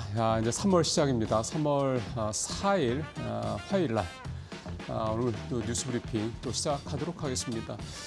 오늘 이데일리 신문 톱 기사 중에서 가져온 뉴스입니다. 이게 역시 이제 관세 얘기 앞에서도 마켓 시그널에서도 두 앵커분들이 상당히 좀 많은 시간을 할애를 해서 이제 관세 얘기를 좀 해주셨는데 이제 오늘도 결국 이제 관세 부과가 됩니다. 기사 내용 자체는 좀 아무래도 어제 쓰여진 거기 때문에 오늘부터 부과가 되는데 그 뉘앙스 자체가 그 사이에 뭔가 협상이 있을 수도 있다. 그래서 여기 두 번째 제목의 두 번째 줄에 있는 것처럼 25%보다는 낮아질 수도 있다. 이렇게 제목이 붙었는데 조금 전에 여러분들께서 다 확인하신 바대로 확정이 좀 돼서 오늘부터 부과를 하겠다 이렇게 얘기가 좀 되고 있습니다. 물론 아직도 이 제목대로 모르죠. 또 이제 현지 시간으로 3월 4일이니까 아직 이제 오늘 저녁 시간이니까 우리 시간으로 따지면 모르죠. 모르는데 어쨌든 이 부분이 오늘 시장에는 큰 충격을 줘서 앞서 들으신 대로 다우 그다음에 S&P 1% 중후반, 나스닥 같은 경우 2%가 넘게 또 급락을 하는 그런 상황이 좀 벌어졌습니다. 이렇게 오늘 낙폭이 더 컸던 배경을 좀 생각을 해보니까요. 저는 이런 생각이 좀 듭니다. 뭐냐면 사실은 이제 오늘부터 관세가 부과되는 부분에 대해서 지난 한 달 동안 유예 기간을 줬었던 거, 그 기간 동안 멕시코와 캐나다는 과연 무엇을 했을 것이냐 살펴보면 굉장히 열심히 나름 이게 표현이 조금 그렇긴 합니다. 미국의 비율을 맞추려고 애를 굉장히 썼습니다. 특히 멕시코 같은 경우는요. 이 펜타닐 얘기하고 이제 불법 이민자 이 두 가지가 큰 이슈였으니까 이거를 막기 위해서 국경에 군인들 10,000명을 배치한다든가 그다음에 심지어는 마약 카르텔 그 관련된 인원들을 직접 수십 명을 이제 검거를 해서 미국에 넘기기까지 했습니다. 대표적인 마약 카르텔의 수장도 한 사람, 미국의 정부에서 현상금을 내걸었던 수장 한 사람까지 들어가 있었고요. 그러니까 굉장히 애를 쓰고 있는 걸 보여주었고요. 캐나다 역시 이 펜타닐 관련된 이제 국경 단속 같은 걸 강화한다든가 이런 부분들에 관해서 좀 적극적으로 펼쳤습니다. 지금 표에도 좀 나옵니다만 저렇게 이제 2월 1일 날 얘기가 나오고 난 이후에 지난 한 달 동안 나름 두 나라가 열심히 좀 펼쳤는데 그래서 협상의 여지, 그러니까 관세가 유예되거나 또 아니면 아예 이제 없었던 일이 되거나 또는 25%가 아니라 뭐 그다지 이렇게 부담스럽지 않은 수준대 뭐 이를테면 두 자릿수 이하로 관세 부과율이 좀 떨어지지 않게 이런 기대감이 있었는데 결국 이런 기대감들, 그러니까 두 나라가 나름 노력했음에도 불구하고 결국은 25% 관세가 부과가 된다라고 확정이 돼서 나온 이거 자체가 결국은 시장에 큰 충격과 실망감을 준 게 아니냐. 그리고 이 배경에는 트럼프 대통령의 관세 폭탄 정책이 일종의 협상술이다라고 하는 생각들이 있었는데 이 부분이 협상술이 아닌가 배라는 쪽으로 생각이 가면서 오늘 시장에 더 큰 충격을 주지 않았나 이런 해석도 좀 해볼 수가 있겠습니다. 이제 중국이죠. 중국은 이제 오늘부터 양회, 그러니까 오늘 이제 정협하고 내일 이제 잠시 후에 말씀드리겠습니다만 전인데 이렇게 해서 이제 양회가 시작이 되는데 미국 좀 중국에 대해서도 10% 추가 관세가 좀 얘기가 된 상황이기 때문에 이게 이제 또 역시 확정이 되고 이러면 또 중국이 또 가만 안 있겠죠. 전과 다릅니다. 그래서 이런 부분들이 또 한 번 또 이번 주에는 또 충격을 줄 수 있지 않겠냐. 결국 뉴욕 시장은 이번 주에는 이 관세 리스크가 어떻게 보면은 정점에 달하는 그런 시점이 되지 않겠냐 이렇게 생각도 좀 해볼 수가 있겠습니다. 양회 얘기 이제 마저 말씀을 드리겠습니다. 양회는 이제 두 개죠. 전인대, 정협 보통 얘기를 하는데 전인대는 전국인민대표회의, 정협은 전국인민정치협상회의 두 개인데 일단 오늘 정협, 전국인민정치협상회의가 먼저 열리고요. 내일 이제 전인대가 개최가 됩니다. 시장에서 이 양회, 전인대 이렇게 관심이 많은 이유는 특히 연초에 벌어지는 이 3월에 열리는 양회, 특히 전인대에서 지금 화면에서 보시는 것처럼 중국의 올해 주요 경제 정책에 대한 뭐 어떤 목표, 수치, 그다음에 방향성 이런 것들이 결정이 좀 되기 때문인데요. 뭐 표 나온 김에 좀 더 말씀을 드리면 일단 성장률은 5% 정도 작년과 마찬가지로 얘기를 좀 하고 있고요. 물가 2%. 물가는 사실 2%가 되면 다행이죠. 지금 워낙에 중국은 디플레에 대한 우려가 커지고 있는 상황이기 때문에 중요한 게 이제 세 번째, 네 번째 항목입니다. GDP 대비 재정 적자율을 4%로 전년 대비 1%포인트 늘리겠다. 특별 국채를 4조 5천억 위안을 더 발행하겠다. 이제 이게 추정치긴 합니다만 이런 얘기들이 지금 중국 내에서 나오고 있습니다. 만약에 재정지출 적자 비율을 1%포인트 상향을 하게 되면 이게 1조 3천억 위안이거든요. 우리 돈으로 따지면 260조 원이나 됩니다. 그다음에 4조 5천억 위안의 특별국채, 저기엔 우리 돈으로 따지면 900조 원이 좀 넘거든요. 이 두 가지가 현실화된다 그러면 올해 중국이 정부에서 이제 소위 말해서 곡간을 열어서 중국 내수부에서 쓰겠다라고 하는 돈이 무려 1,160조 원이 된다는 얘기입니다. 우리나라 1년 예산이 지금 700조 전후 정도 되니까 이렇게 따지면 대략 우리나라 1년 예산의 1.5, 6배 정도 엄청난 돈이 올해 중국의 내수 부양을 위해서 투입될 수도 있다 이런 얘기가 좀 되는 거죠. 그러니까 이쯤 되면 이제 뭔가 중국의 경기가 내수가 살아날 수 있지 않겠냐 이런 생각을 좀 해볼 만한 기대치가 올라갈 수 있습니다. 물론 이제 지금 앞에서 10% 중국에 대한 이제 미국의 관세 추가 부과 이 얘기도 있었습니다만 이게 이제 트럼프 대통령이 얘기했던 수치가 60%이기 때문에만 60%까지가 부과된다 그러면 영향이 없을 수가 없죠. 근데 다만 중국도 지난 8년간 또 이제 누가 되든 간에 중국에 대한 미국의 관세 부과가 어느 정도 어떻게 될 것이냐에 대한 리스크를 해지하면서 그러니까 계속해서 미국에 대한 수출 비중을 좀 10%, 두 자릿수 초반대까지 줄여놓은 상황이기 때문에 생각보다 여파가 크지는 않을 수 있다. 이렇게 좀 얘기를 하고 있는데요. 이게 단순히 그냥 미국이 중국에 대해서 관세를 추가 부과한다는 것 문제뿐만이 아니라 이번에 멕시코가 미국에 대해서 이제 이 관세에 대한 대응 전략을 내놨던 것 중에 하나가 중국에 대한 관세 부과를 하겠다는 부분이었거든요.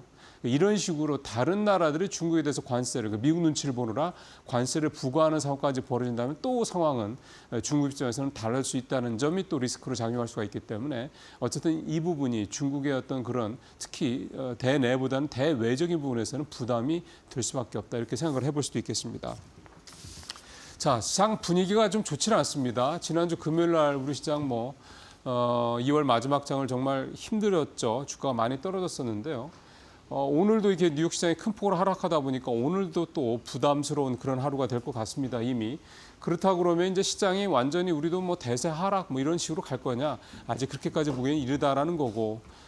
그러면은 지금 시장이 일종의 저가 매수할 수 있는 기회다 이렇게 본다고 그랬을 때 그럼 뭘 쳐다봐야 되느냐 이제 그 얘기를 오늘 이데일리 신문 증권면에서 다루고 있습니다. 표를 보시는 게 좋을 것 같은데요. 증권사에서 이제 컨센서스를 만들어서 내죠. 세계 증권사 이상에서 나온 리포트에 이 컨센서스가 나온 거를 좀 종합을 한 건데 목표 주가들이 있습니다. 그거와 현재 주가와의 괴리율이 얼마나 크냐 이걸 가지고 이제 표를 만들어 본 건데 이 괴리율이 가장 큰 종목들을 쭉 한 10위권으로 좀 10개 정도를 살펴본 겁니다. 제일 큰 데가 HD 현대미포, 그다음에 HL D&I 여기 이제 한라 그룹 계열의 이제 건설회사죠. 그다음에 HD 현대일렉트릭, S&T 모티브, 덕산으로 등등등 이런 회사들이 쭉 있습니다. 현대미포 같은 경우는 지금 현재 주가가 지난주에 10만 원대 초반을 기록을 했으니까 이게 목표 주가 17만 원대와 비교했을 때 한 70% 정도 가격 차이가 있으니 HD 현대미포가 이번 조정기에 좀 한번 눈여겨볼 만한 종목이다 이제 그런 얘기가 좀 되는 거죠. HL D&I 같은 경우는 중견 건설업체 중에서는 제일 분양이나 이런 부분들이 양호하다, 재무 상황도 괜찮다 이런 부분들이 좀 작용을 해서 이렇게 괴리율이 크다고 보는 거고요. HD 현대일렉트릭도 조정을 좀 받은 거죠. 작년에 급등을 한 다음에 최근에 또 주가 낙폭이 좀 있습니다. 요즘에 최근 한 2, 3주 사이에 전력 설비주들 주가가 좀 좋지 않죠. AI 투자와 관련돼서 좀 특히 이제 마이크로소프트가 일부 AI 데이터 센터의 계약을 취소했다 이런 얘기가 나온 이후로 좀 계속 부진합니다. 이런 부분들이 좀 작용을 했다고 볼 수가 있겠고 뒤에 이제 쭉 있습니다.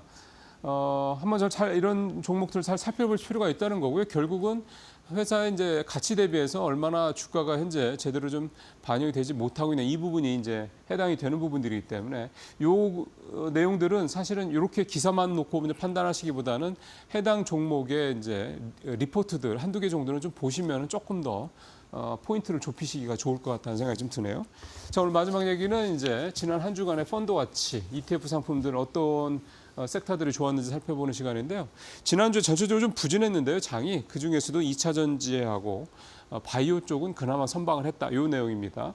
표를 한번 보면은요. 지난주 수익률 1위는 신한자산운용의 전고체 배터리 실리콘 응급제 ETF 상품이 참 이런 게 장점이죠. 굉장히 구체적으로 어떤 분야를 이렇게 좀 좁혀서 이렇게 종목들을 담는 그런 ETF 상품인데 일주일 동안 8.3% 올라서 가장 높은 수익률을 기록했습니다. 지난주 같은 경우 장이 안 좋았는데 지난주 같은 경우 잠시 말씀드리겠습니다. 우리 주식시장 관련돼서 전체적으로 지수가 좀 부진했죠. 그럼에도 불구하고 8.3%면 상당히 양호한 실적이다 이렇게 봐야 되겠고 이게 지금 만들어진 지 한 달 정도밖에 안 됐군요. 근데도 지금 상승률, 수익률 24%니까 굉장히 좀 현재까지 좋은 모습을 보이고 있는 상품이고 그 다음에 포스코 역시 이제 포스코 홀딩스라든가 포스코 퓨처엠 같은 이런 포스코 그룹의 이제 2차 전지 관련주들이 담겨 있는 그런 좀 비중이 높은 상품인데 역시 7%대 후반. 그 다음에 코스닥 150의 바이오 종목들 담고 있는 상품이 5.7%. 역시 또 그다음에 네 번째도 2차 전지 관련된 상품이죠. 이거 레버리지가 들어가 있습니다. 대신 4.3%. 레버리지가 안 들어가 있으면 2%를 될 테니까 레버리지가 들어서 4%까지 올라간 상품이고 그다음에 또 바이오. 그러니까 2차 전지, 바이오 딱 상위 5개 종목이 5개 상품이 다 이제 이 두 섹터에 관련된 종목들이 확인이 되죠. 그다음에 지난해 전체 ETF 상품의 평균 수익률은 마이너스 0.71%. 그러니까 그거에 비하면 정말 양호한 그런 수익률을 냈다 이렇게 볼 수가 있겠고요.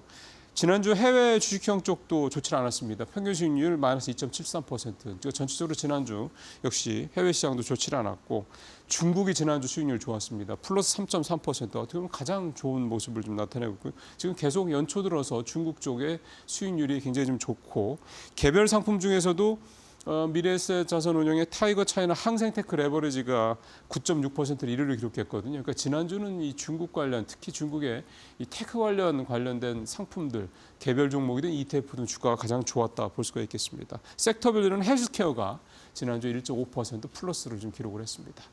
자, 이번 주 이렇게 또 시작을 할 것 같습니다. 이번 주도 좀 여러 가지로 변수들이 생길 수 있는 첫날부터 이길 합니다만 또 한 주 또 잘 또 좀 선방을 하는 한 주가 되길 바라겠습니다. 뉴스 브리핑 마치겠습니다.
오늘 마켓 비하인드 이영훈 IM증권 이사님 모시고 시장이 조금 이제 불안불안하죠. 그래서 오늘 이사님은 또 어떻게 판단하시는지 말씀을 좀 자세히 좀 들어보겠습니다. 이사님 어서 오십시오. 네, 안녕하십니까. 일단 오늘 뉴욕 시장만 놓고 보면 지난주에서 연속으로 조금 주가가 부진하고 그리고 이제 공통되는 거는 이제 지표 얘기가 계속 나오네요. 그렇죠? 그리고 10년물 국채 금리도 좀 오늘 또 마이너스 1.6% 하라 그래서 이제 4.1%대까지 내려왔고 그 얘기 좀 보면은 뭐 좀 이제 좀 뭐야 뭐 이렇게 좀 확 가는 거 아니야 이런 식의 우려들이 있는 것 같아요. 일단 오늘 시장만 놓고 좀 보면은요. 오늘 시장은 좀 어떻게 좀 해석이 좀 드셨습니까? 일단 한마디로 지금 미국 시장은 그 스태그플레이션 리스크에 대해서 반응을 주는 거거든요. 역시. 그러니까 ISM 제조 같은 경우는 이제 당장 나온 지표만 놓고 보면은 신규 주문이 줄어버렸고, 예. 그 다음에 또 고용 역시 줄었는데 이제 제조 비용 자체는 또 올라가 버리는 그런 그림이 나왔고, 그 다음에 이제 GDP 애틀란타 GDP 나우에서도 보면은 이게 1.5까지 마이너스 1.5까지 떨어졌던 경제 성장률을 다시 또 2.8까지 또 하향 조정을 했죠. 많이 떨어지더라고요. 그러니까 이게 성장은 정체되고 하향되면서 이제 물가는 올라가는 전형적인 스태그플레이션을 좀 네. 우려하는 그런 이제 분위기가 반영된 데다가 그렇지 않아도 이게 사실 관세 노이즈 때문에 이제 영향을 준 맞습니다. 측면이 있는데 오늘 또 당장에 트럼프 대통령이 4일부터 캐나다, 멕시코에 대해서 관세 예정대로 부과하겠다라고 얘기를 하고 뭐 이런 것들이 같이 이제 맞물려 버리니까 주가 급락이 좀 확 나온 것 같고요. 지금 분위기 자체는 이전에도 말씀을 좀 드렸었지만은 그 엔비디아 주가 자체를 놓고 이제 말씀을 드리면은 실적이 나빠서 지금 엔비디아 주가가 지금 저러는 건 아니거든요. 오늘도 8% 넘게 떨어졌죠. 그러니까 성장률에 대해서 이제 성장률 노이즈가 생기기 시작했던 건 작년부터였고, 그러니까요. 그때 이후부터는 상단이 제한된 상태에서 박스권으로 움직였었단 그렇죠. 말이에요. 그러고 있다가 이제 성장률에 대한 노이즈가 자꾸 생기나 보니까 거기서부터 이제 주가가 다시 되차 이제 거기에 더해가지고 경기 침체 얘기까지 나오니까 한 번 더 급락하는 그런 모습이 나온 것 같은데. 지금 상태에서 근데 가만히 보면 S&P 500이 가장 유사하게 지금 동조해서 움직이고 있는 그 자산이 하나 있습니다. 아 그래요? 이게 뭐예요? 네, 그게 비트코인입니다. 아. 그래서 저는 사실 S&P 500 움직임하고 비트코인을 같이 비교해가면서 보거든요, 항상. 오늘도 보시면 비트코인이 한 8% 가까이 빠졌을 겁니다.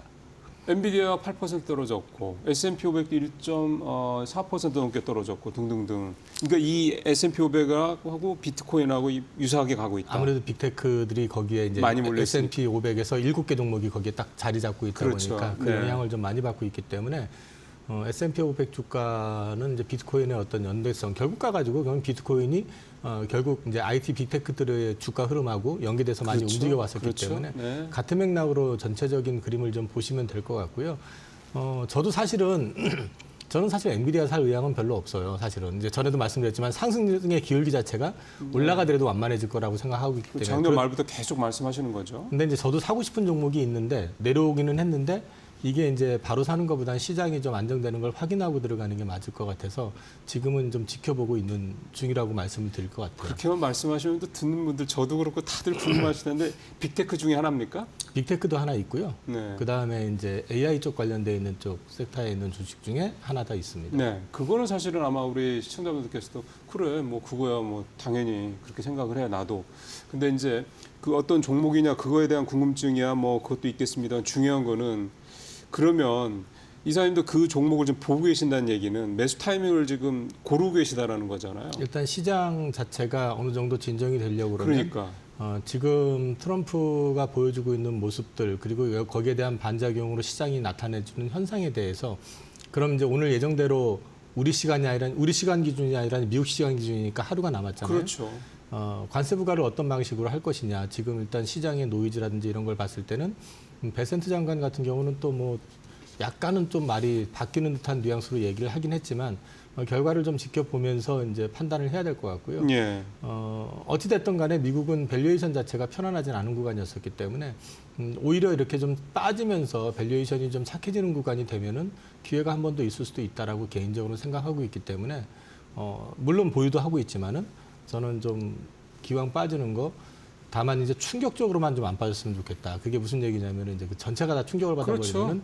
나머지 그 난 US 쪽 자산 역시 마찬가지로 충격을 받을 수밖에 없기 때문에 아주 충격적으로만 빠지지 않고 조정을 좀 받아주면은 이건 또 한 번의 기회가 될 수도 있지 않을까 개인적으로 그냥 그렇게 보고 있습니다. 그러면 충격적인 조정과 이사님이 생각하시는 내가 지금 생각하는 것들을 딱 아주 기분 좋게 살 수 있는 그 조정, 뭐 그걸 건강한 조정을 해야 될지 모르겠습니다. 그 차이에 이게 두 자릿수 이상과 그 이하 이 차이입니까? 그 하락률이? 아니요, 그렇게 말씀드리는 것보다는 좀 이제 빠지더라도 뭐 지난번처럼 3%대 급락을 한다든지 이런 식의 급락보다는 좀 기간을 두고 좀 슬금슬금 완만하게 빠져주는 모습. 그러면서 이제 예를 들어 가지고 저는 이제 살 의사가 별로 없다고 했지만 엔비디아 같은 주식 역시도 빠지는데 급락을 하는 것보다는 좀 완만하게 조금씩 빠지더라도. 그러면서 이제 바닥을 좀 다시 다져주는 다지는. 모습을 좀 보여줘야지 재차 진입에 대한 어떤 고민을 좀 할 수 있지 않을까 싶고요. 제가 지금 보고 있는 종목들 역시 마찬가지로 말씀을 드려도 사실은 저런 종목 보고 있어라고 하실 수도 있는데 또 한편으로는 제가 말씀 못 드리는 건 좀 답답함은 있긴 하지만 어차피 이전에 방송을 복귀해 보시면 제가 그 중에 하나는 뭐 갖고 있는지 아실 거니까 추가적인 어떤 기회를 보고 있는 건 사실이거든요. 전체적인 그림의 AI 섹터 쪽에서 전체 그림의 어떤 방향성은 저는 명확하다라고 생각을 글쎄요. 하고 있기 때문에 저는 시장이 좀 안정되길 바라고 있는 입장이고 그러면은 좀 추가적으로 편입 역시 고려를 좀 할 생각입니다. 지금 아무래도 많은 투자자분들이 시청자분들께서는 뉴욕 시장이 연일 이렇게 특히 나스닥이 2%대 이렇게 떨어지는 거를 계속 보시면서 이거 이제 그 물테면 그 뭐 성장률 뭐 스태그플레이션 얘기, 그다음에 트럼프의 관세 얘기 등등등 이런 거는 사실은 울고 싶던 차에 뺨을 때려주는 뭔가 그 이유가 되는 거고 그래서 이번에 한번 좀 우는 게 아니냐, 한번 그러니까 장이 좀 크게 좀 떨어지는 게 아니냐 이런 거에 대한 걱정들을 좀 하시는 것 같아요. 그러니까 이게 이게 이제 저가 매수할 수 있는 기회냐, 이제 그런 생각이 들려면 이게 이제 하락이라는 게 어느 정도 제한될 거라는 것에 대한 좀 나름의 자신감이라든가 기대감이 있어야 되는데 지금 과연 그런 상황이냐라고 봤을 때는 지금은 조금 불안감이 크신 것 같아서 어떻게 보시는지가 되게 중요한 것 제가 같아요. 선제적으로 먼저 진입을 하는 것보다는 확인을 하겠다는 말씀을 그러니까요. 드렸잖아요. 네. 그거는 지금 3월 달에 이제 예정되어 있는 변수, 리스크라고 할 수 있는 거는 미 정부 셧다운 가능성도 있어요. 그 얘기는 전혀 생각을 못했네요. 트럼프 행정부 입장에서는 지금도 여전히 얘기를 하는 게 셧다운 괜찮다라는 입장이거든요. 근데 이제 그걸 하려고 하는 게 또 가만히 보면은 미국이 지금 현재 도지를 통해 가지고 그 연방 정부 구조조정을 계속 하려고 하잖아요. 공무원들 계속 내보내고 있죠. 셧다운은 오히려 반길 수도 있다는 생각도 들어요. 일시 충격을 받더라도. 해놓고 나서 보면은 실제 핵심 부서가 뭔지, 불필요한 부서가 뭔지, 또는 불필요한 어떤 인력이 어디에 있는지를 갖다 그렇죠. 더 쉽게 찾아낼 수도 그렇죠, 있거든요. 그렇죠. 그래서 이제 사실 그런 뉘앙스의 얘기들을 자꾸 또 해서 사실 시장이 좀 불안한 것도 있어요. 그래서 3월 달은 일단 내가 먼저 선제적으로 이 정도면 하고 베팅해서 들어가시는 것보다는 그런 건 좀 확인할 필요가 있다. 그래서 미국 증시 대응하는 방식은 저는 일단 좀 확인하고 사자는 입장입니다. 그러면 갖고 계신 분들은 그냥 일단 홀드하고 기다리셔야 된다. 저는 아직까지 끝났다고 생각은 안 하고 있기 때문에 제가 포트 고객님들 갖고 있는 거 아직 줄인 거는 없거든요. 네. 그래서 지금 여전히 그냥 가지고 있을 생각입니다. 저는. 그러면 가지고 계신 분들은 일단 갖고 계시고 그러면서 시장을 관망하시고 그다음에 새로 사시려고 하시는 분들은 조금 더 보실 네. 필요가 있고. 제가 왜 작년 어느 시점에서인지 기억은 안 나는데 제가 미국 주식 추가적으로 사기 좀 맞아요. 조심스럽다는 예, 얘기를 예, 계속 했었잖아요. 예, 그래서 예. 그때 이후로 제가 이제 또 사실 그때 이후로 주가가 많이 올랐다 도로 빠졌거든요. 맞습니다. 근데 이제 그 부분에 있어가지고는 조금 확인을 거쳐가지고 추가 진입은 그때 고려를 좀 해볼 생각입니다. 예. 자, 우리 쪽 얘기를 좀 해보도록 하겠습니다. 우리도 사실은 지난주 금요일 날, 그러니까 2월의 마지막 날이죠.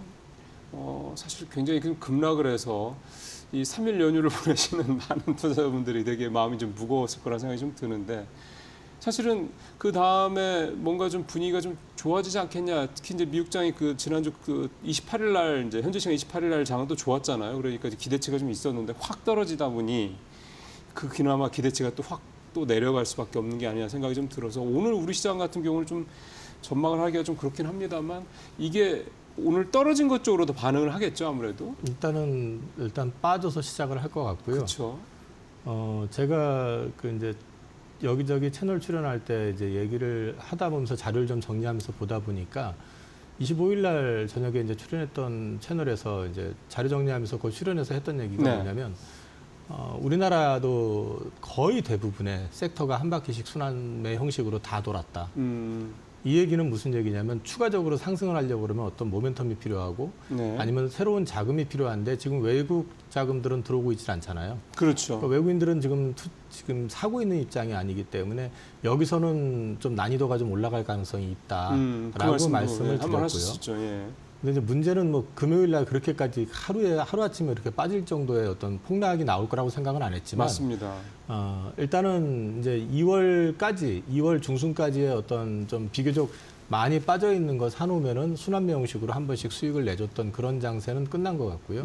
이제부터는 좀 난이도가 있는 장세로 진입할 가능성이 높다고 생각을 해요. 그래서 여전히 저는 관련된 주식들에 대해서는 좀 공부를 좀 많이 하셔야 될 필요가 있다.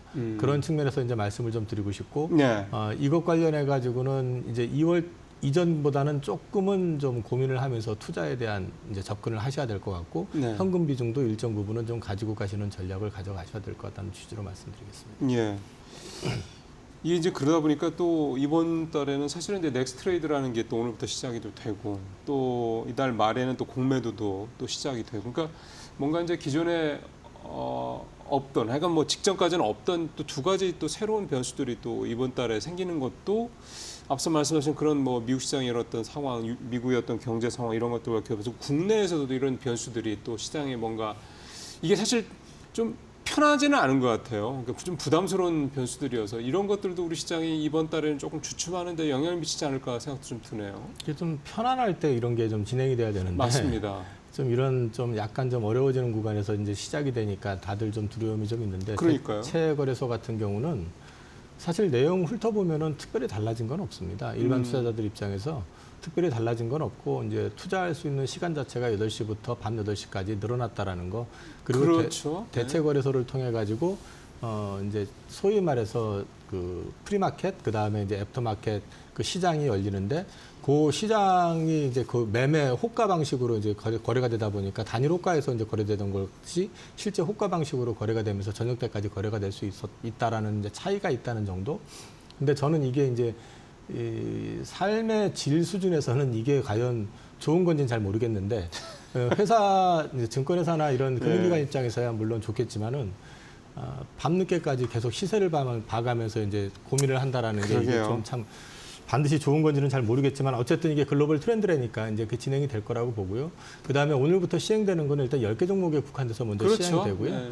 당장에는 이제 큰 어떤 변화를 보는 것보다는 이제 시스템 자체가 정상적으로 돌아가는지에 대해서 이제 점검하는 기간이 한 2주 정도 될 것 같고 네. 실제로 이제 우리가 많이 거래하는 삼성전자나 현대차나 하이닉스나 이런 주식들이 이제 본격적으로 들어가는 시점은 3월 24일부터인가 그때 거예요. 그래서 그 전까지는 좀 이제 워밍업 하는 단계라고 좀 보시면 될 것 같고요.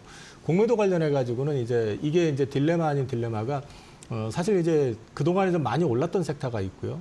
또 이제 많이 눌려있던 섹터가 있는데 공매도는 사실은 이제 많이 올라가지고 자산의 가치 또는 그 기업의 가치 대비해 가지고 좀 오버밸류 돼 있는 쪽을 갖다 파는 쪽에 이제 포커싱이 돼 있기 때문에 그동안에 이제 우리 시장의 주도주 역할을 했었던 쪽이 혹시 충격을 받는 거 아니냐. 뭐 조선, 방산 뭐 이런 데 말씀하시는 그렇죠. 거죠? 조선이나 방산이나 또는 이제 로봇이라든지 그렇죠. 뭐 이런 쪽에 이제 충격을 받는 거 아니냐는 우려감이 있는 반면에 그게 진짜로 오버밸류가 돼 있다라고 그러면 사실은 시장에서는 또 이제 분산을 위해서 그 자금의 어떤 분산적인 측면에서도 그리고 또 리스크 관리적인 측면에서 일정 부분은 또 조정을 받는 게 맞다라고 하면 조정을 받아야 될 것이고 그렇죠. 그렇게 되면 네. 자연스럽게 상대적으로 들어올라 있는 섹터로 또 당연히 자금이 들어갈 거기 때문에 너무 이렇게 우려만 하시면서 그걸 지켜볼 게 아니라 공매도 자체의 어떤 순기능에 대한 부분도 생각은 해보실 필요가 있을 것 같아요. 그렇죠. 네.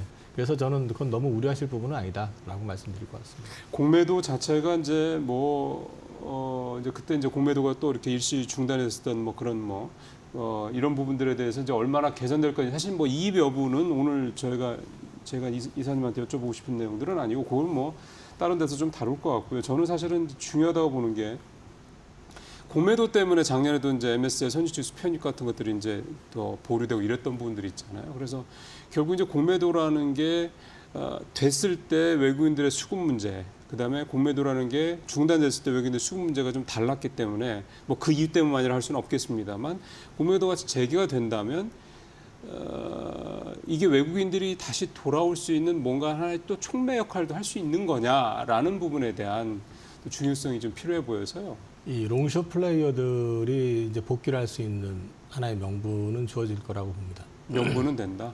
그래서 이제 바로 들어올 것이냐 이런 부분들에 대해서 물론 지켜봐야 될 부분이 있기는 하지만 그들 입장에서는 좀 리스크 관리를 해가면서 투자를 하거나 그렇죠. 여러 가지 이제 방식의 금융기법을 동원하는 데 있어서 공매도는 기본적인 요건인데 네. 그거를 막아놨었기 때문에 사실은 외국인들이 떠난 부분도 일정 부분이 있다고 보거든요. 그렇겠죠. 다만 이제 그 당시에 그 공매도 자체가 올바로 된 것만 있었던 건 아니잖아요. 이제 불법 공매도 관련돼 가지고도 이제 조사를 했었고 네.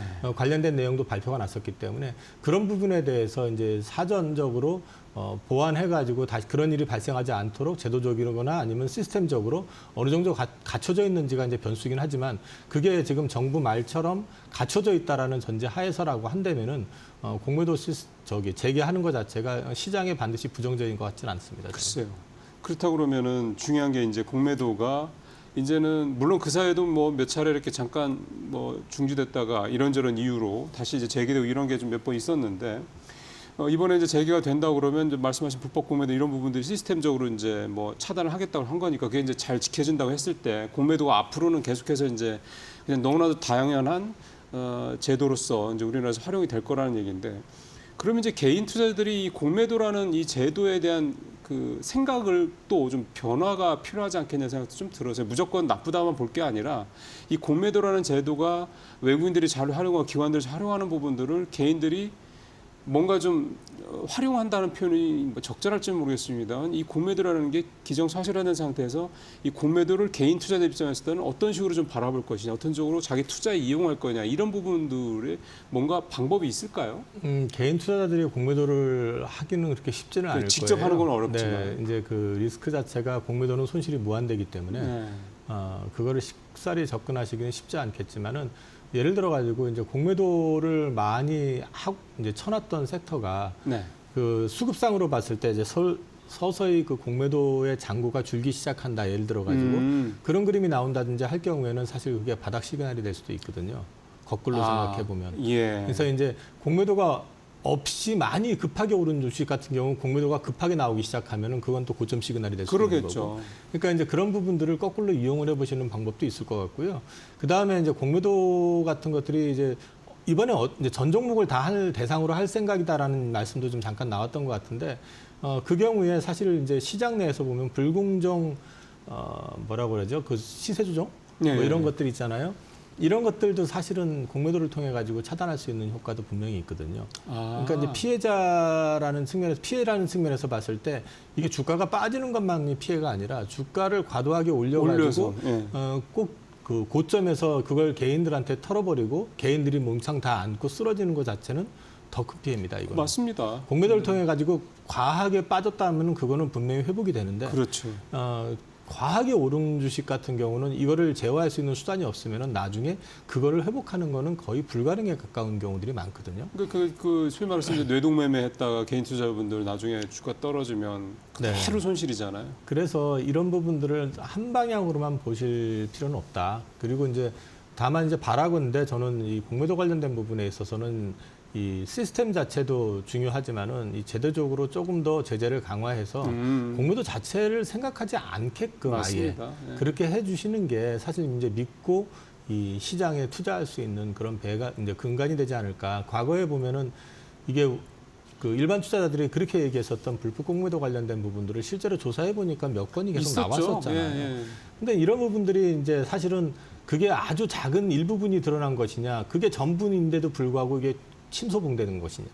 이제 이런 식에 대한 이제 논란은 있을 수 있지만 어쨌든 그게 드러났다는 사실 자체만으로도 시장에 대한 불신은 계속될 그러면? 수밖에 없죠. 네. 그러니까 이제 이런 부분들에 대해서는 어떤 제도적인 어떤 규제 강화 같은 거는 좀 더 강화시켜 가지고 아예 그런 생각 자체를 못하게끔 만들어 놓으면 일반 투자자들이 조금 더 편안하게 안심하고 그다음에 공매도의 어떤 순기능에 대해서 그렇죠. 바라보면서 시장에 네. 접근할 수 있지 않을까 싶습니다. 예.